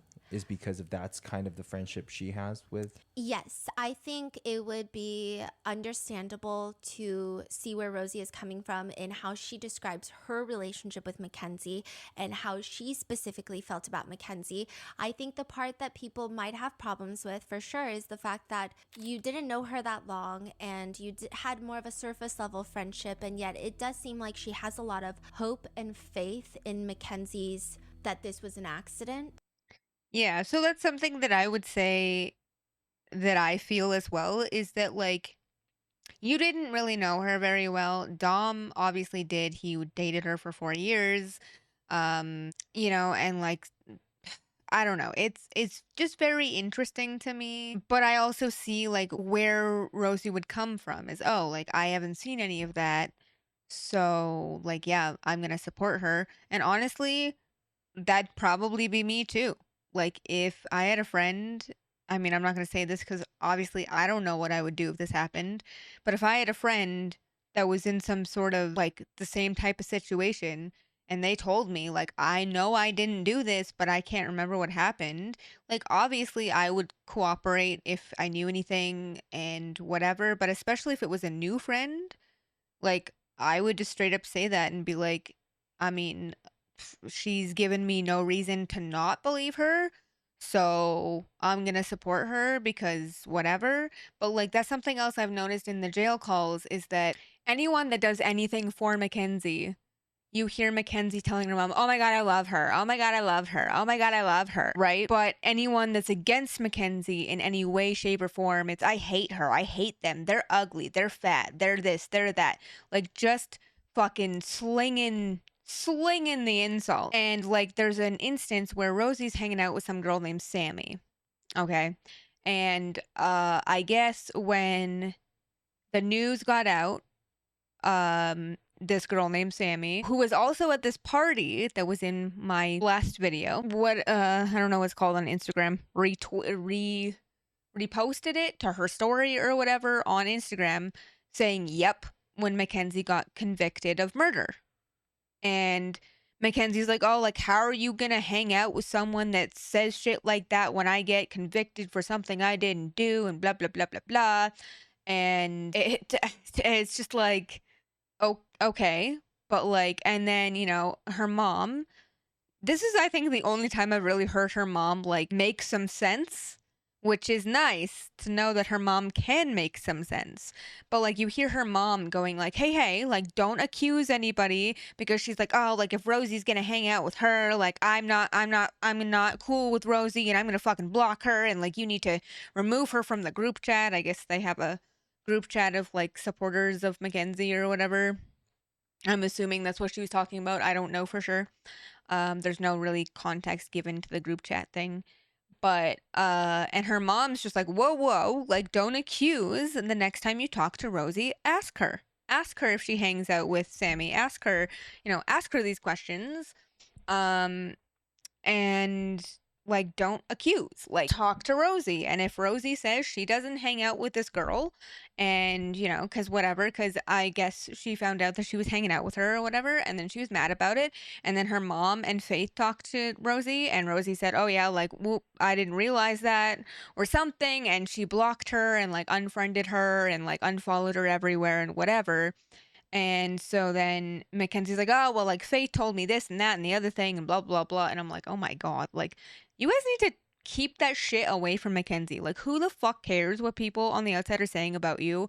You need to focus on you and becoming a formed human fucking being so you can get out of there, so you can be a part of society again. Like, you still have a bunch of your life to live. And if you get out of prison in the 15 years, you'll only be like 32 or something. Like you have your whole life ahead of you still. Anyways, this is coming from a 35-year-old, okay? But I don't know. Anyway, and so her mom's just like, don't accuse, don't like ask her. Talk, ask questions, don't just jump to conclusions, don't immediately accuse. Like you shouldn't be doing that kind of thing. And Mackenzie's like, oh, well, like blah, blah, blah, it's what I've heard, blah, blah. And her mom goes, okay, so what you're gonna do then is you're going to talk to Rosie. You're gonna ask her, right? And if she says no, she doesn't hang out with this person, you're gonna have no choice but to believe her. And then Mackenzie goes, oh, well, I'll have people watching, and the second she hangs out with her, I'm going to block her, blah, blah, blah, blah, blah. And it's like, girl, Rosie has stuck next to you this whole time, and she barely fucking knows you. Like, you guys are just apparently Instagram buddies and only have known each other for a few months. Probably, well, now longer, obviously. But like at the time, they'd probably only known each other for maybe a year, maybe a little less. And it's just like, that's crazy that you wouldn't just try to work it out with somebody. Like, I don't know. Like, and how do you know that that means anything? Like reposting, yep. Like, what does that mean? You don't even know what that means. So, like, chill. Goodness, child. Like, they don't 100% think it's an accident, at least from what they told our researchers, in the sense of like they're dead set, like this was an accident. They're not like Mackenzie and Mackenzie's parents. They are more so, they stayed on the side of, yeah, I think it's completely understandable for Rosie to speak on her friendship with Mackenzie. And it does seem like Mackenzie was a very nice friend to Rosie to some degree, at least in the 600-page text message thread. But I think where people have a problem is when she uses this shorter friendship to kind of, like a character judgment. yes, of yes, Mackenzie. exactly. So I think, Because you don't know Mackenzie well enough to. and just you because she know. was nice to you for 5-6 months doesn't mean that you can really wholeheartedly 10 toes down talk about her Exactly. character. I think is what Exactly. people are feeling and saying. Mm. I think that's why, there's like kind of the weird argument. See, and I think that's fair because honestly, there's a lot of times where people's true colors don't come out in that short amount of time. And that if, Rosie were to ever to tell Mackenzie, like, not be supportive or ever tell her, like, girl, like, shut the fuck up about your followers, like, you'll get there, just chill out, like, whatever, that Mackenzie would probably lose her shit. So, I mean, Rosie's never been anything but nice to Mackenzie as far as I have been able to see. It looks like Mackenzie's been nothing but nice to Rosie. But it's like, is that, to me, that seems, I don't really want to say fake, but if she's only being nice to Rosie because she thinks that Rosie can get her where she wants to go, then, I mean, she's literally just using her. But we don't know that. That's my speculation, okay? That is my speculation. That is my thought process currently. I am not saying that that's what's happening. This is allegedly, okay? I am not saying that that's what's happening. Just my thought on the matter as we're talking about it. And people are saying, like, would it be better if they were best friends forever? Because then it's like you can kind of understand. Where it's like, maybe you grew up together and you're like, so this is your only friend. I don't know. But I wonder if it's like It's the same with Faith. long-term friend. Like then you can really see the pattern of someone. You're like, yeah, I can see her. doing that Exactly. 'cause Yeah. She's crazy. But then if you just know someone for like a short period and they're so nice to you, maybe. But yeah, that's So, like, that's the other thing is Faith is her childhood bestie. Faith says, oh, she's like a sister to me, blah, blah, blah, blah, blah. And so it's like, and you support her? Like, have you never seen her act this way? Have you never seen her treat other people like this? Or like how she's treated Dom? Like, there's the speculation, I'm sure it'll come up at some point, but there's the speculation, I don't know. We've had no verified anything other than Faith saying it, but that Dom cheated on Mackenzie and that it was after that is when their relationship got bad. But then Mackenzie was essentially doing the same thing, and Dom was saying, you're cheating on me. And Mackenzie's like, oh, well, no, I'm not, because we weren't together at the time. We were broken up. And then Dom's like, okay, well, I said the same thing about, like, what happened with the girls for me. And, like, you know what I mean? So, like, it is one of those things where it's just, like, I don't know. But, yeah, I feel like knowing somebody for a few months versus having a lifelong friend is when you really see how people are, because when you first meet them, when you first meet anybody, your guard is up and you're not necessarily completely and wholly yourself. Not to say that you're fake, but you're not completely yourself because you want to make friends. You want this person to like you. You want, whatever. And then as you get more comfortable and as you've known each other for longer, that's when, you see who people really are, and sometimes it's a good thing and sometimes it's not. The argument that people have online, which is like, you can have those feelings, but you can't really be a character witness. Also, side note, Rosie at one point is like complaining about TikTok banning her randomly and then like unbanning her or whatever. And then she says, I don't understand their stupid ass app. Okay, this is Rosie. Mackenzie responds, oh, that's so weird. It's probably because it's run by Asians. Mackenzie? Yeah. They rant about their boyfriends together. Rosie will text Mackenzie about Bubba, her boyfriend. We're fighting. This motherfucker is so annoying. Like, why am I even with him? Mackenzie's like, what'd he do? Oh, we're still coming, but he's always fucking arguing. Like, shut the fuck up. Stop bringing stuff up that you know is about to start an argument. To which Mackenzie responds, remember, you're the top dog, bitch. Tell him to shut the fuck up if he says anything when you're here. Yeah, period. So it doesn't seem like they talk in depth about their relationships. Like, these are very, like, no, you're the baddest bitch. You don't need him. Like, it's very, okay, thanks. They don't go in depth. Yeah. Now, they also contemplate why their boyfriends are so bad at taking pictures. Mackenzie wonders, why are they like this? Rosie says, I'm better off with a tripod. Mackenzie also just rants about everyone, generally speaking. You know, she even sends Rosie this audio message where she says, quote, I'm just going to send you this voice memo because it's easier. I'm just gonna send you a voice memo because it's easier. But like, so the second party we went to on the 4th, fucking like, it was like Strongsville popular people. Like, I don't even know. It was open invite, like this big ass mansion. That's why I was like, you guys need to come because like somebody was asking about Bubba, and then I was like, oh, I invited Rosie and them, but I don't know what they're gonna do. Fucking Haley, DePompe, and Megan and all of them were there. And all of them were there. Haley came up to me and was like, she's like, please don't hate me. Literally being like, don't hate me, don't hate me, don't hate me, don't hate me. And I was like, Haley, like, you made a TikTok about me, like, I seen it. And then she was, like, playing dumb. And I'm like, Haley, I actually, like, have the TikTok. Like, I literally, and I showed her, and she was like, I'm gonna be real with you, I made it. I'm like, Haley, like, I know you made it. Like, that's fucking weird. Like, only insecure people make fun of people. And I was like, look, we can just set that beside this because, like, what... Really? Only insecure people make fun of other people. Look who's calling. Who's the pot here? Mackenzie? That's all you fucking do. You claim to be inclusive, but as soon as somebody does something mean, you call them a fat bitch or tell them to go throw up in the school bathtub or bathroom or fucking tell them to self-delete. Like, bruh. Who's the insecure one, Mackenzie? Holy crap, sorry. This girl, she raises my blood pressure. Whatever, you're drunk, it's like cool.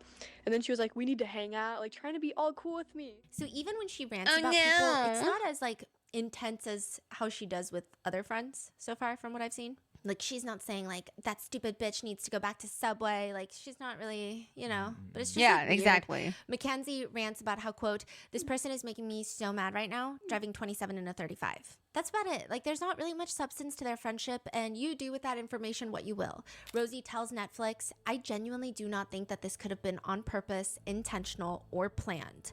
Like, it doesn't make sense to me. We were all friends. Rosie tells Netflix, I was with them every single day, and there wasn't daily arguments. It wasn't like anything crazy like that. Rosie states to our Again. researchers, it's Sorry. Again, they're not gonna fight in front of their friends. Like, I think that's the biggest thing here is that, like, the friends are saying, oh, like, we didn't see them fight. The new friend, Rosie's the new friend, right, to Mackenzie. But, like, Blair, who is Dominic's best buddy, I think maybe somebody said something about how they... Oh, the one friend about the candy shop, and they had been arguing and stuff. So, like, they have argued in front of people. But maybe because Rosie was new, she didn't want to fight in front of new... I don't know. That's just a speculation here. I have no idea what I'm talking about, honestly. so weird because now I'm just seeing people online making fun of me for saying, oh, we had the best friend group, but it really was like a really chill vibe. And up until even that night, we were doing the stuff that we would normally do, watching TV, watching movies, going outside, just talking, listening to music. It's like a lost art form, and nobody even does that anymore. And it was like we would do these wholesome things, and it just feels like a lot of the toxic relationship drama is kind of sweeping that up. Like we somehow were involved in any of that or saw it and genuinely never saw anything like that. And if we ever did hear anybody threaten anybody, Mackenzie, or if they were arguing that night, or if they were arguing about anything, we would be the first people to say that. I would not sit here and defend something or just lie about what now is a double homicide or about my friends losing their lives in general. Does Rosie know the depth, the truth of, how Mackenzie's relationship actually is with Don? All the texts and all of that you've shared That's a so good far? question. Or you don't know that information? So Rosie does mention the text messages in the 2-hour-long conversation, but it was more of the sense of she is stating like she told the prosecutor what she saw that night. And she is telling people that she did not see them argue extensively. Like she did not see them have a toxic relationship. She's saying two things can be true though. She's saying like, obviously I didn't see those text messages. Like she's saying like, obviously I don't have their phones. Oh, so she's saying that she actually doesn't know they have a toxic relationship. Or, okay, her thing is more so people are trying to break down why she's telling people that she did not witness a toxic relationship. But Rosie is saying, but I'm only speaking on what I witnessed when I was around them, which was they did not have a toxic relationship, she states. Yeah. But then she also acknowledges, because like I'm not seeing their text messages when it's happening. So, people are asking her in that time frame that you knew Mackenzie and Dom, did they have a toxic relationship? She's saying no, because she's like, I didn't witness any toxic relationship. Yeah. And then she's also saying, but also I don't like have their text messages. Like I can't like go through her phone. She's like saying like, So she's basically Yeah, so that'd be like somebody coming to me and like saying like, "Oh, this thing happened" or whatever, like, "How did you not know this person was terrible?" And it's like, "Okay, well, they've never been terrible to me, so how would I know that?" Or how. So it's the same thing where she's being like, "Okay, well, like whenever they were around me, whenever I saw them together, like they didn't have a toxic relationship as far as I could tell, but also like I don't know everything. I don't have the whole story. I don't see their phones. I don't see their text messages. Like I only know what I've experienced and what I've witnessed being around them." saying she never saw it. She didn't know about it. yeah. Okay. But I think her frustration, it seems, because she was expressing it to the researchers, is like she is trying to tell people. People are asking her, "What did you witness?" She's saying, "I'm telling you what I witnessed," and they're like, "No, because we saw the text messages." And then she's saying, "Well, I didn't see the text messages at the time that you're asking me." Yeah. I mean, That's what she's saying. yeah. So all the all the videos we've seen of Rosie talking about is she didn't know. Yes. It's basically what. But I don't know how she stands. I don't know if she's standing. I don't know how much of the text messages she's seen now. I don't know if she thinks that they had a toxic relationship or if this is a normal toxic relationship for high schoolers in her mind. I don't know. Rosie states that the only nice responses that she really receives now after the Netflix documentary is like, "Okay, well, I guess you're a good friend, though, for keeping her secrets and defending her because you love her so much." And Rosie states that she is not doing that. She says, literally, the whole online response is every single person just thinks I'm lying or covering up something for her, and I would never, ever cover up a murder. That is insane. So what made people think Good she's for you, covering Rosie. for Mackenzie again? Is it The just- hesitancy to talk to the police, Oh, okay. and it does seem that Rosie does not think that Mackenzie did this intentionally. And I think that makes people question Rosie because a lot of people have seen the FOIA file. A lot of people have heard from Dom's family members. They just don't see why Rosie could say that having such a shorter friendship with Mackenzie. Okay, but here's the other thing is, again, if Rosie hasn't talked to, like, if Rosie hasn't been knee deep, like a lot of us have been on this situation, especially for only knowing Mackenzie for a short amount of time, how can people expect her to not, like, to think that she did it intentionally? Like, me not being friends with this person, I definitely think she did this with intent. I think she's full of shit. I think it's possible she doesn't remember, but I think she remembers. I don't think she has POTS.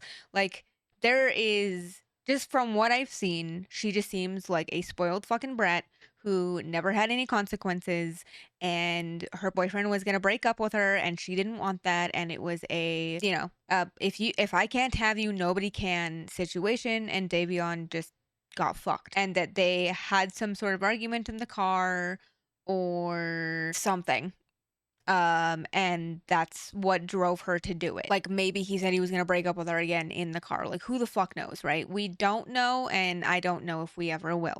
I don't know because I don't know I've never been in this situation, okay? I've never, as far as I know, I've never been friends with somebody who's been convicted for murder. It's one of those things that it's like, if you're friends with them, even if it's for a short amount of time, if you don't have the whole story and your friend is telling you, hey, I didn't do this on purpose, like, I don't know what the fuck happened, but I didn't do it, you're probably gonna be inclined to believe your friend. Like, to me, I mean, it's kind of like her mom said. You ask her, and if she answers and says, no, I don't hang out with this person, or no, like or yeah, I blocked them and like blah, blah, blah, blah, blah, then I don't know, like it makes sense. So I don't know. I don't know. And then I guess people are also confused because they're like, okay, well, Rosie and Bubba were closer to Dom. So people who support and don't support Mackenzie are going to have different opinions about this.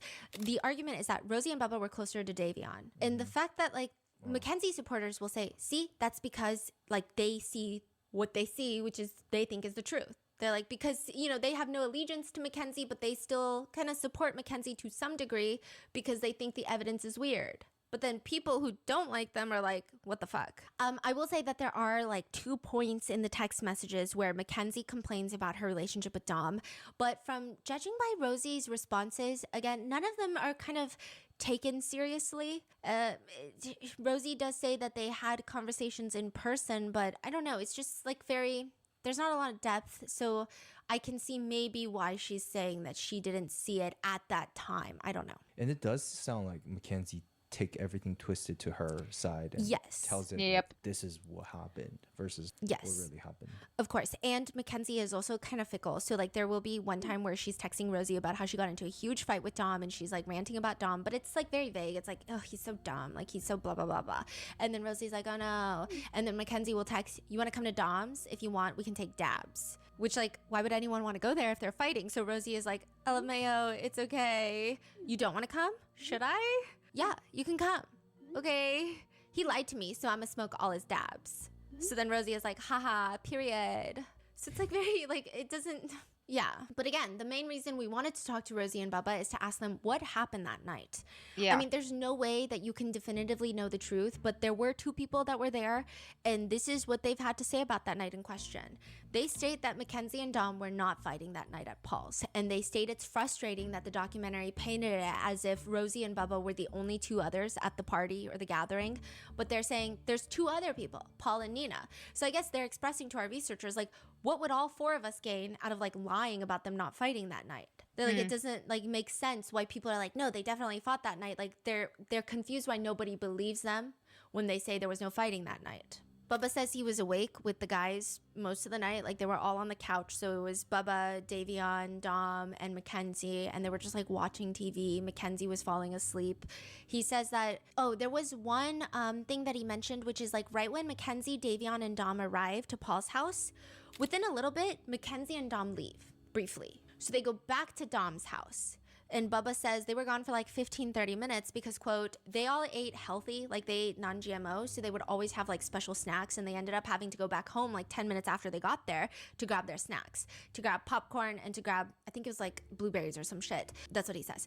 But then they ended up going back to grab those separately. So they left it and they went in the car, and when they came back, it was still perfectly fine. So he was like, yeah, they were gone for 15 minutes, but he doesn't think that they were fighting in that time because it didn't seem like they came back tense. Like it seemed like they were in a happy mood when they got back. But I guess his thing was, if Mackenzie had planned to kill Dom, why wouldn't she have done it on that drive?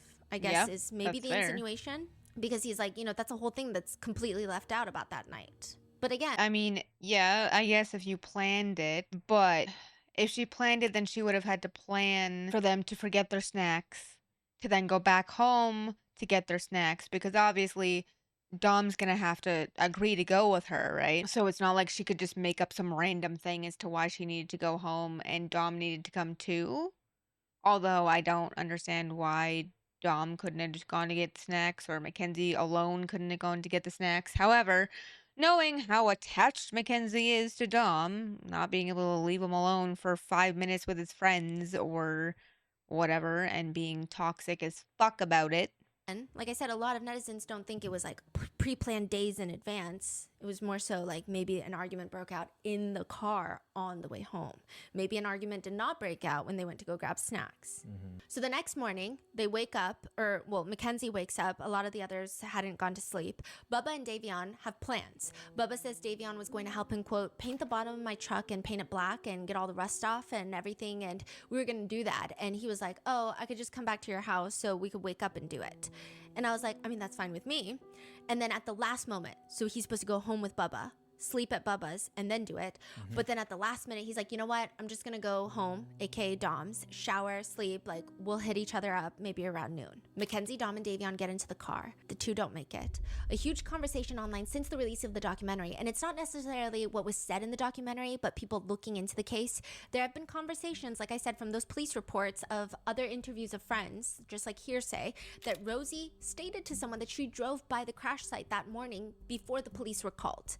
And whether she didn't see it or didn't call the police, like that's been like a huge conspiracy online, right? Our researchers asked Rosie, and Bubba says, look, the police have video of Mackenzie's car turning onto Progress, okay?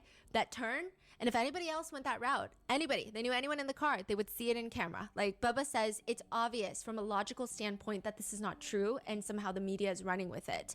So we kept pressing them on it because we're just like, well, we just want to know where this is coming from.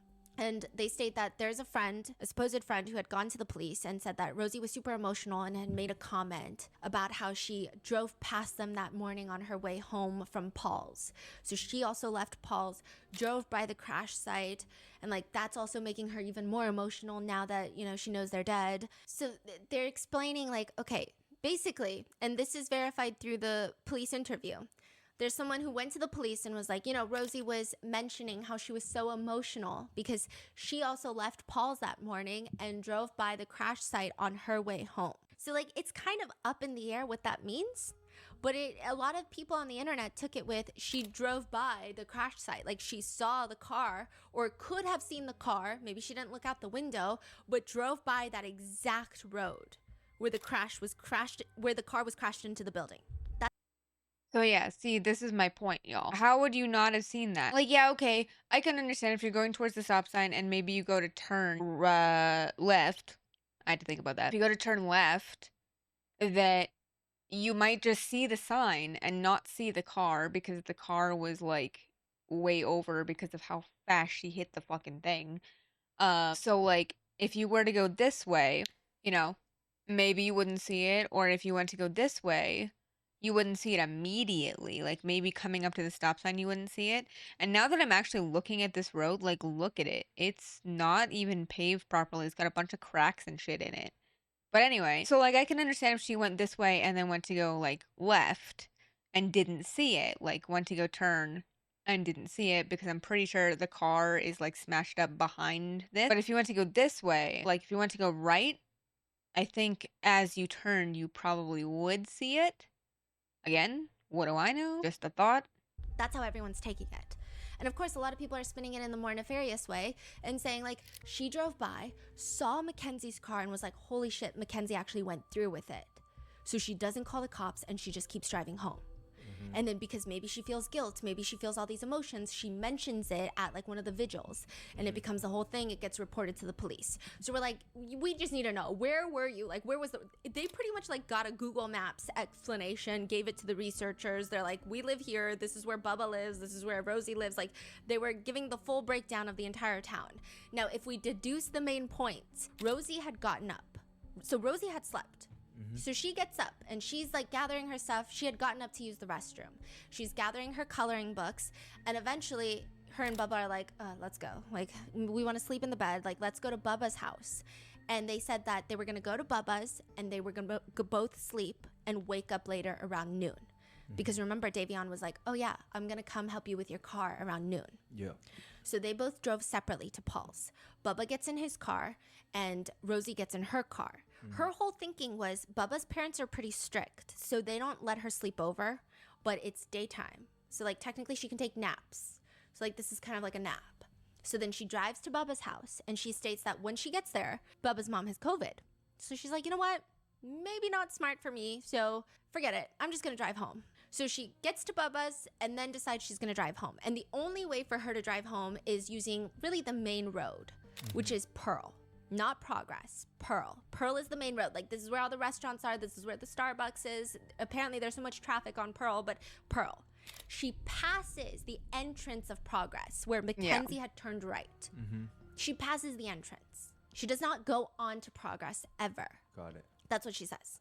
Now, she passes the entrance, and she also, like, is saying, if I had and I wasn't, like, talking to the police, she's, like, I guess the argument is, like, the police would have known and they would have... Yeah. That would be a crazy Yeah. detail. Yeah. And there's, like, no mention of it anywhere, right? She thinks that this rumor could have started because everyone was gathered at the crash site, like 50 or 100 people after the car was taken, and there was flowers. It was like a vigil that was set up, and a lot of the high schoolers would just kind of hang out there because it was a way to grieve together and not alone. And she says maybe somebody there heard that I drove down Pearl, and maybe it got mistranslated, and everybody there is just obviously like trying. I mean, there was just a bunch of rumors going around to everybody trying to speculate on what had happened.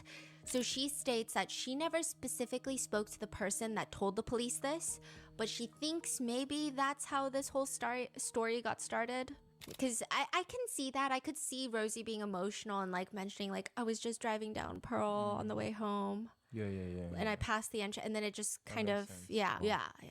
And this is less pertinent information, but I thought it was interesting, okay? But Rosie told us that on the drive home from Bubba's, she's driving down the main road, passing the entrance of Progress, not on Progress, but past. And she said that she was getting really emotional. So the whole theme of the night at Paul's, and technically all of this was, it was a graduation party, and they've been going to all these grad parties. She says, we're going to college soon. We were all locked in to go to different colleges. Me and Nina were going to a college that was like 2.5 hours away. Bubba was going to a college that was 2 hours away. So it was just kind of a lot of stress. And then Kenzie and Dom weren't going to college, and neither was Davion. And our friend Paul was going somewhere else. So it was just like everybody was getting separated. So the whole theme of that night for us was just like everybody was getting separated. And, you know, we're going to college kind of scared. We're going to leave home, and we're going to have to make new friends. So on my drive home, I'm literally reflecting on the fact that this city that I'm driving through, because as I said, you know, this is the main road. I have so many memories in this city. I'm passing by the carnival that we went to. I'm passing by all this stuff, and I'm literally like crying in the car. Rosie's crying? Yeah. That's what she says, right? I mean, this is obviously like an anecdotal story that is not relevant to the case, but she's just like was giving us a lot of context. And she says like there was this beautiful sunrise, and it felt like a warm summer morning, that's the only thing I could fact check, which the sunrise and the time that she's driving home does check out. And she says, you know, I have all my windows down, and I'm not even playing any music, and I'm just like, wow, this city isn't so bad, and I have a nice friend group now. But then also kind of sad because now we're all going to separate colleges, and I have to try and find new friends in college. And she says, you know, I feel like when I was growing up, we're like, I hate this city. Everybody sucks here. Like, this place sucks. And then I finally had a moment where I was like, maybe it's not that bad. Like, maybe I'm going to miss it here. And then I got home, I went to sleep, and I got woken up by a phone call from Bubba, and he was just like bawling his eyes out, and I couldn't even understand what he was saying. She mentions how she told this all to the Netflix documentary producers, and they actually wanted to film a whole scene. So they were like planning on doing a whole, like a recreation of the sunrise moment where she's driving, right? But she says, I don't know how it all just ended up getting cut out. Side note, it seems that Bubba found out about the crash because Davion had been staying with Bubba's for a little bit, and the head football coach had called Bubba's mom asking if she had heard the news about Bubba. Bubba was waiting for Davion, so he was actually outside in the driveway prepping his truck for Davion to come and to help with the truck. So he said that he was trying to make sure the lines were straight, doing all the prep work under the truck, and then, quote, that's when my mom came out and told me, and yeah, is just a mess after that. Ultimately, Bubba states multiple times throughout this call, Mackenzie was not my friend. And I know this might sound harsh or might come off as a bad way, but if she would have lost her life in that accident, or some like really excruciating evidence came out and she got booked for like 30 years to life and it was a harsher sentence than what she has now, it would not affect me in any way. I would not care. Mackenzie was not my friend. She was more of Rosie's friend. They always... Okay, so I have thoughts on this right now. So obviously I've heard a lot of jail calls. I don't know what order I've heard them in. Okay, I did hear today, August 2nd, 2026, it's not 2022, 2026, that she is doing I think it's called habeas corpus? Her only federal option to essentially get a retrial is what they're trying to go for, and they're trying to say that she didn't have, or she had ineffective counsel or something like that. Anywho, so this is straight from Bubba's mouth telling Rotten Mango she was not my friend. Like, I would not care if she died or if she got a harsher sentence than she did. But Mackenzie's mom is telling Mackenzie that Bubba and Rosie are like standing up for her and like whatever. And Kenzie's mad because Rosie won't put free Kenzie in her Instagram bio. And that like she thinks that, if that was me and my friend was in here and I knew my friend was innocent, like I put, I put free them, like what the fuck. And so it's very interesting to hear straight, supposedly, from Bubba's own mouth that she's not my friend and I don't care what happens to her, she's not my friend. But then Mackenzie's mom is being like, Bubba is like a godsend, so is Rosie. And it's like, I understand that Bubba's dating Rosie, so maybe he just kind of is going along with it. Maybe because Rosie's her friend, but like to me, I think that's very fucking interesting that Bubba says she's not my friend, I don't care. But then Mackenzie's mom is like, he's throwing punches for you, he's ready to beat people up for you, blah blah blah. Did their thing, like when we always hung out. I mean, I've had a handful of conversations with her. I was never her friend. Davion was the closest thing to a brother for me since him living with me. I own one of his football jerseys. He got buried in the other one. He was truly the closest thing to a blood brother to me. So my whole stance on this is I just want to know the truth.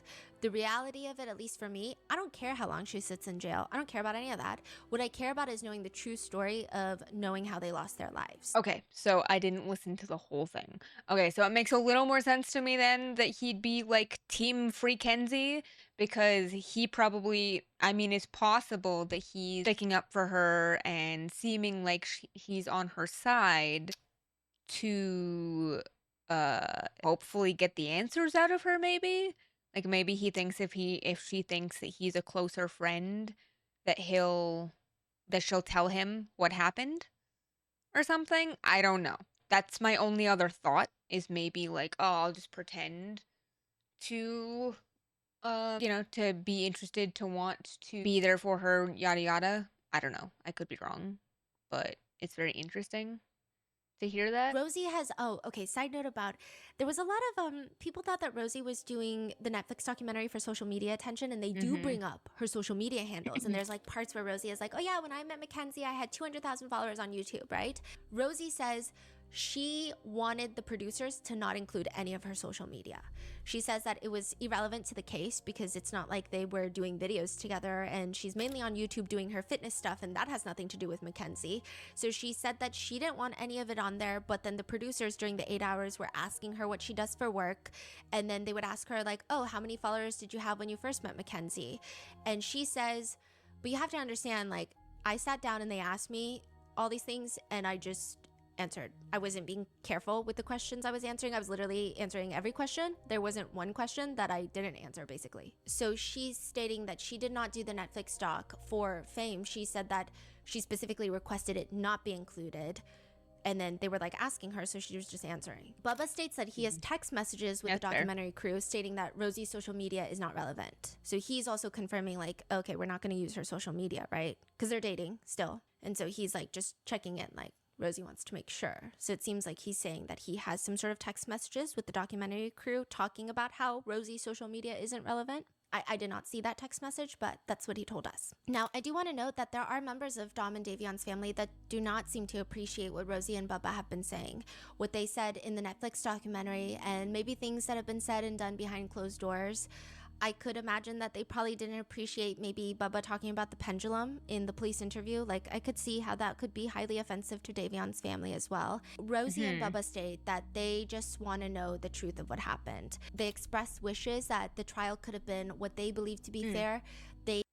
Sorry, they showed a picture of her in jail, so I don't know what part of Mackenzie's trial or investigation or whatever this was, but there's pictures that I've seen in other people's shorts and videos of Mackenzie with her hair in a low ponytail, and she's wearing like dark blue clothes, like it looks like a tracksuit. I'm not really sure. And like I don't know if that was an appeal. Like I don't know if you have to go to court for an appeal, because her appeals were denied. The second one was because it was a leap year. Or maybe that was the first one. I don't know. It's a little hard to keep track of. So I don't know if you have to go to court for that. So maybe that's what it was for. But she literally is sitting in that chair with a shit-eating grin on her face. Like she's just like, and then like there's another picture of her still smiling as she's like walking out of the room. And it's just like, what? Like again, I don't know what that was for. So I have zero context to it. I just keep seeing it and I'm like, bro. They didn't necessarily think the trial was fair. They thought that Mackenzie's attorney was not that competent. They didn't like the fact that the defense did not call in an expert. So there was no expert called in to testify that Mackenzie's pots could have played or couldn't have played a role. So the trial only lasted 4 days. So they just felt like they don't definitively feel like they know what happened in the car that night, is how they state they feel. And while they do think that they would like a new trial, they also express like they know it would just open so many wounds for the victims' families.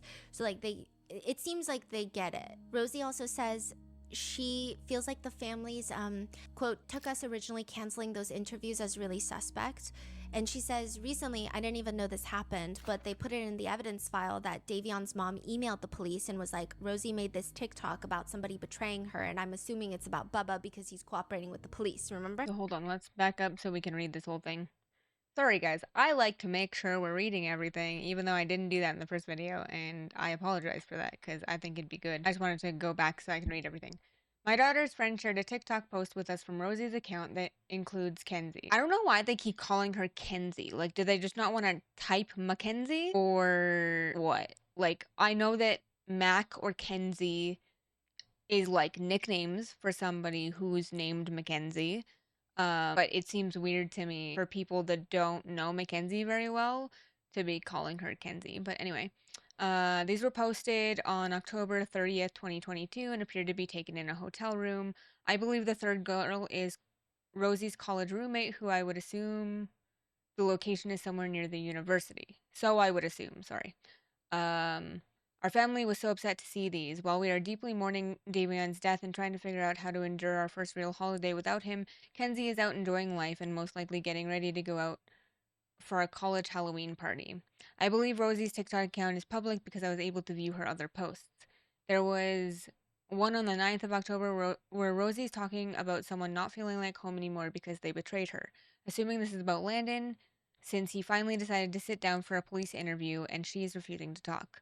I will attach that video as well. Thank you for all that you are doing to help us get justice for Davion.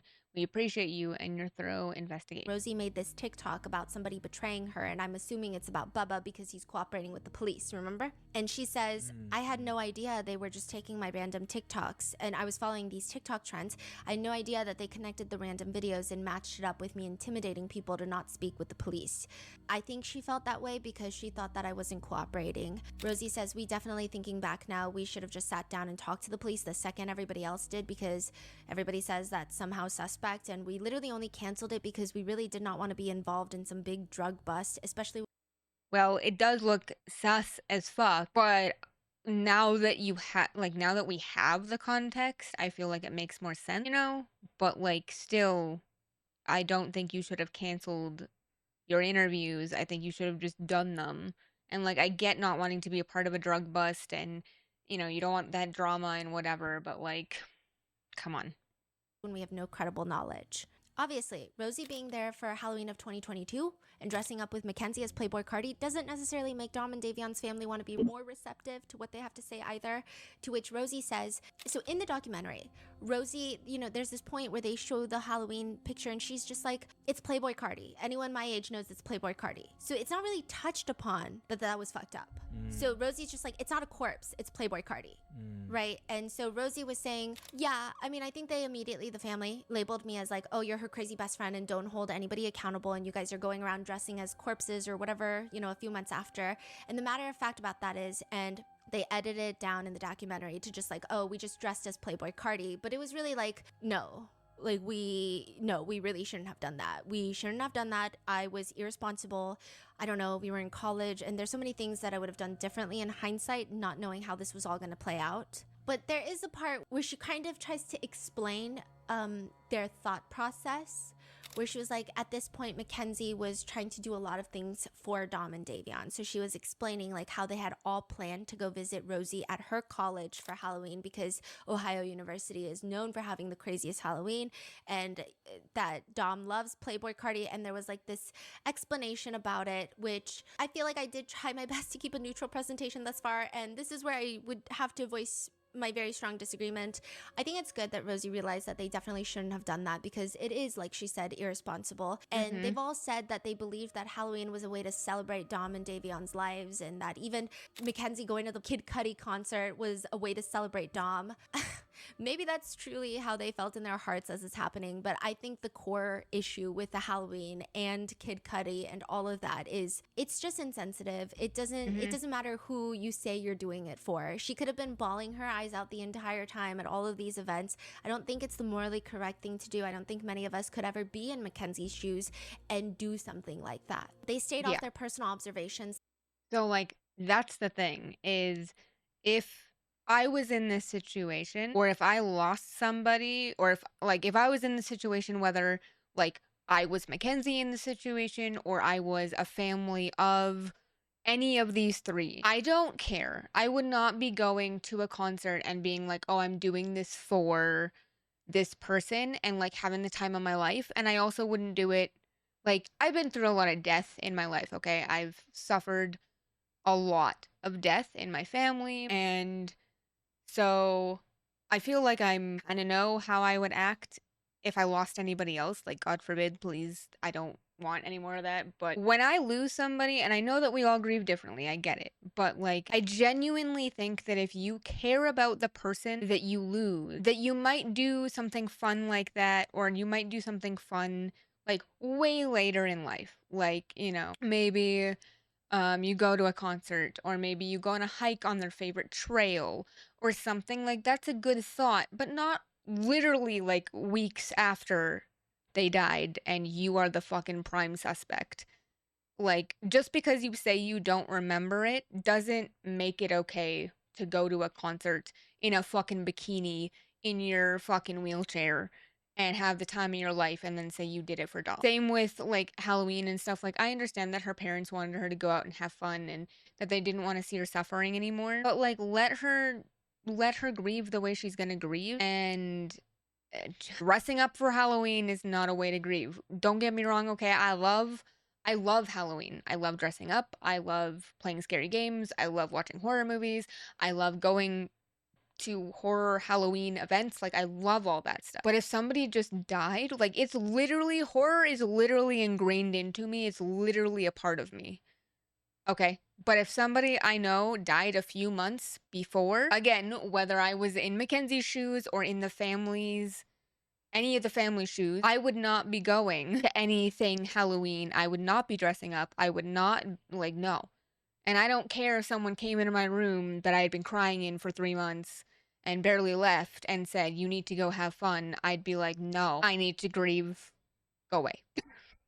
Maybe not go away, but, you know, I'd be like, let's do something together instead or something. Like, you know, it is very insensitive as well. I have to agree with Mango here.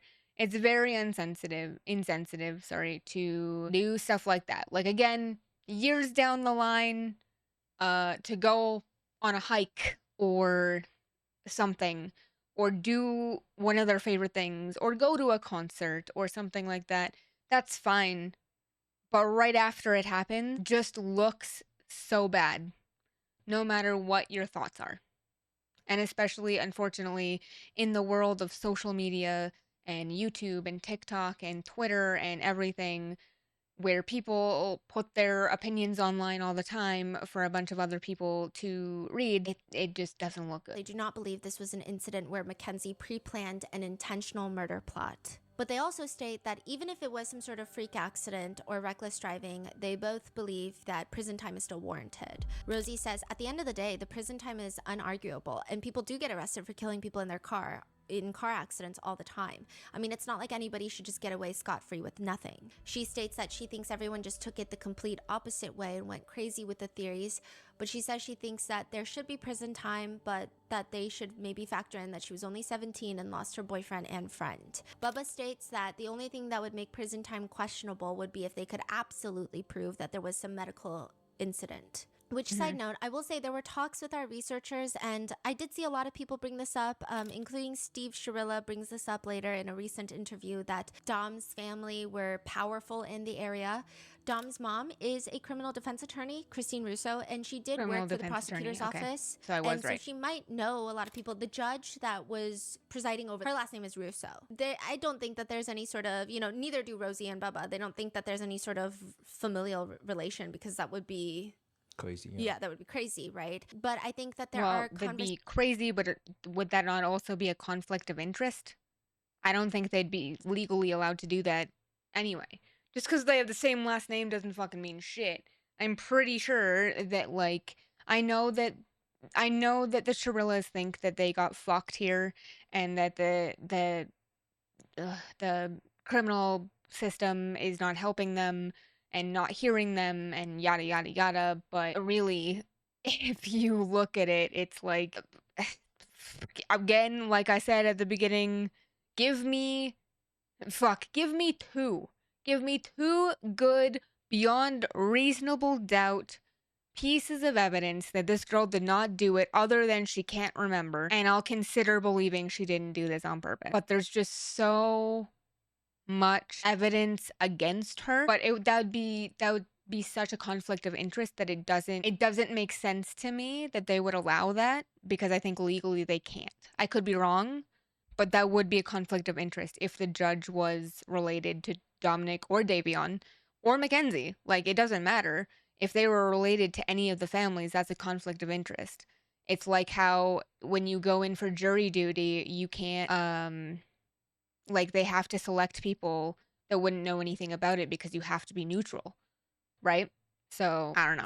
Of like, how much sway did Christine Russo have in all of this? I don't know.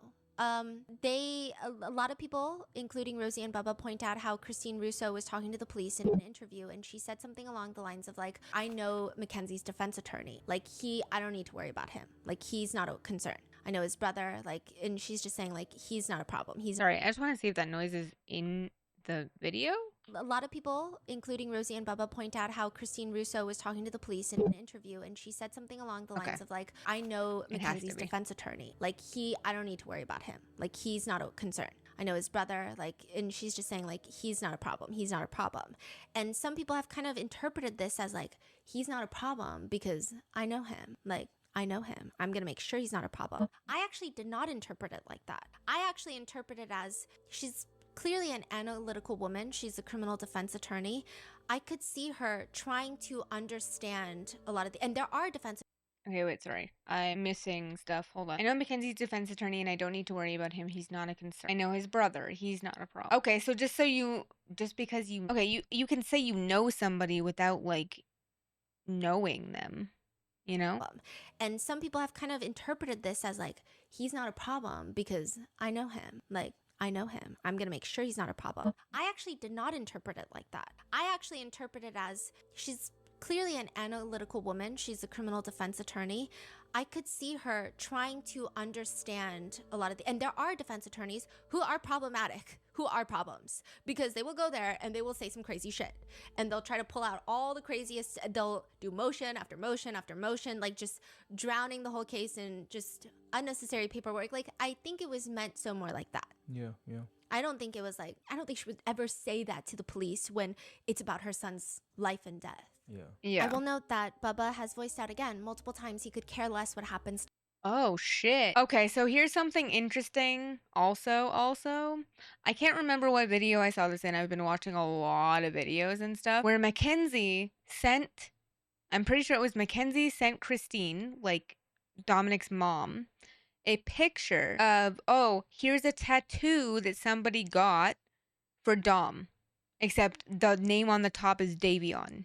Fun fact, that's the tattoo. So, like, yeah, it says Davion here, even though it doesn't look like it says Davion. That looks like DERV, whatever. I know you can't really tell.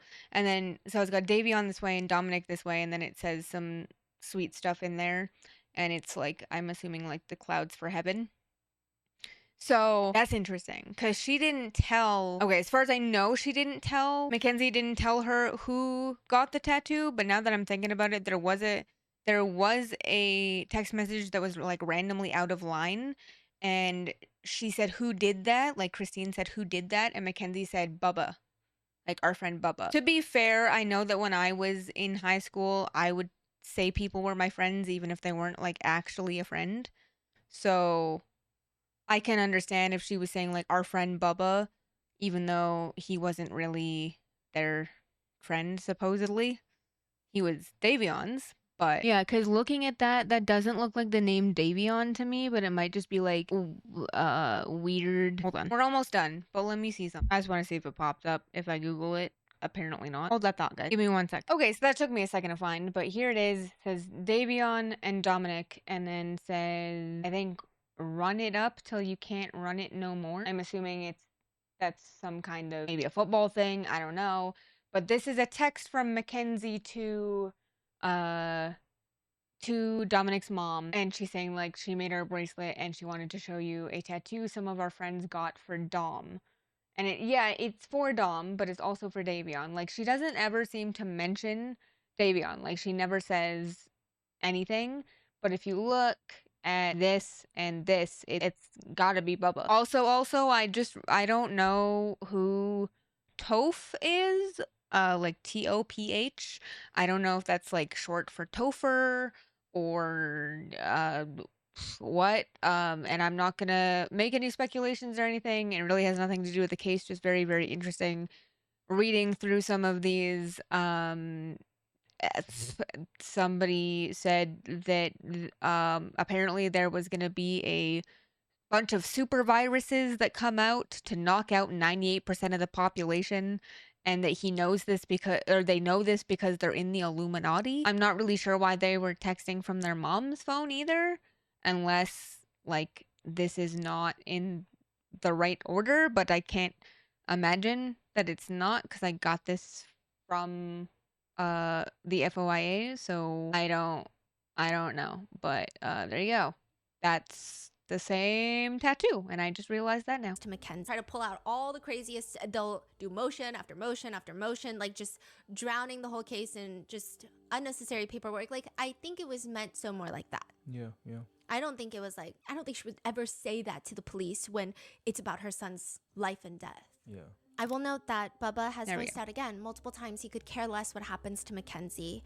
Rosie has stated that she does not think that Mackenzie is this evil monster and did not care about either of these boys, or that she premeditated the whole thing or did it on purpose, and this is what I've gathered from reading through every single page of the 30,000 page document of text messages between Mackenzie and Dom.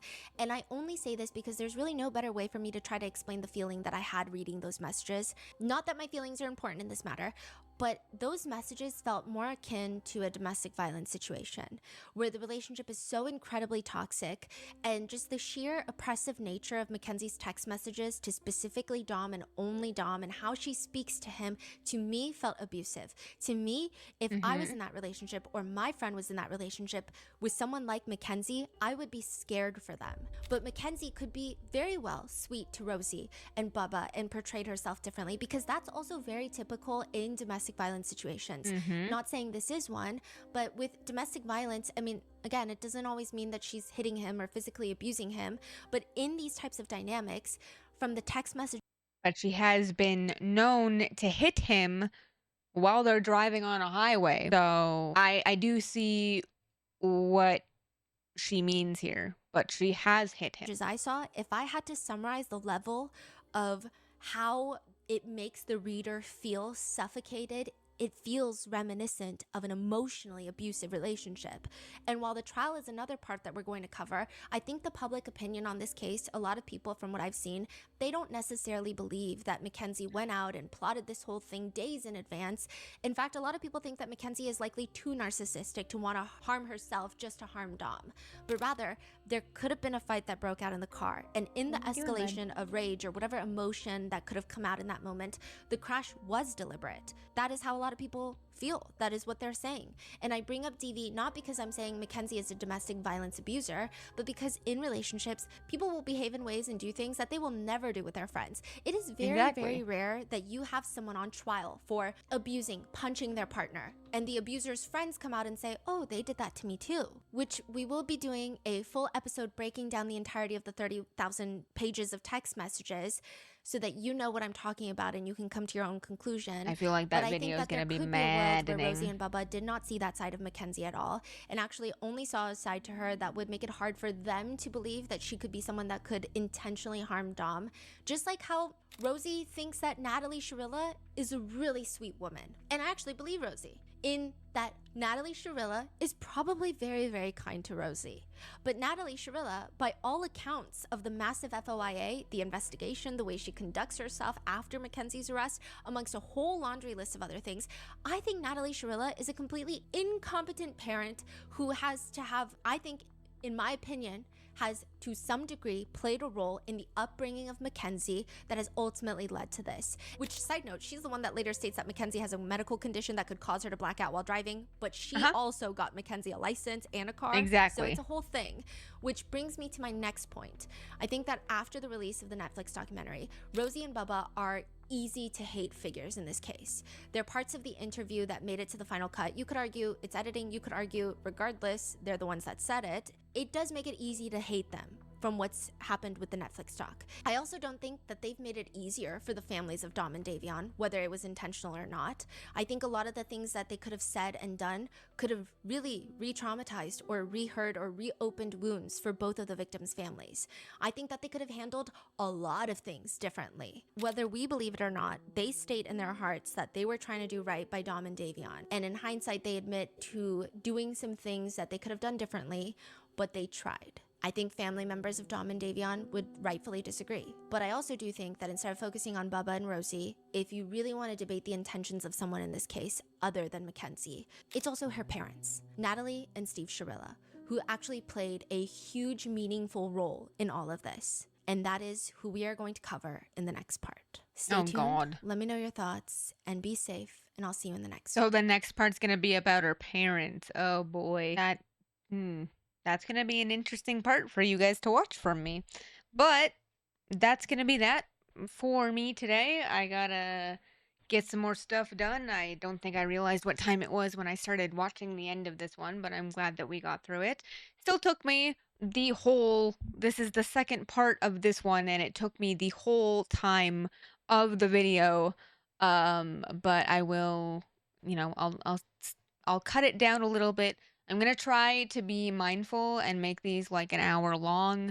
It's probably going to be in a few parts, so I'll try and keep them between, half an hour to an hour long, just so you guys don't lose too much interest or don't get too bored or whatever, because we don't want that. But thank you guys for watching. I appreciate it. If you want to see more reactions, make sure you click like and subscribe, and I will see you guys in the next one. Remember, guys, dare to climb, but don't be afraid to fall. And I'll see you when the blood moon rises. Ow!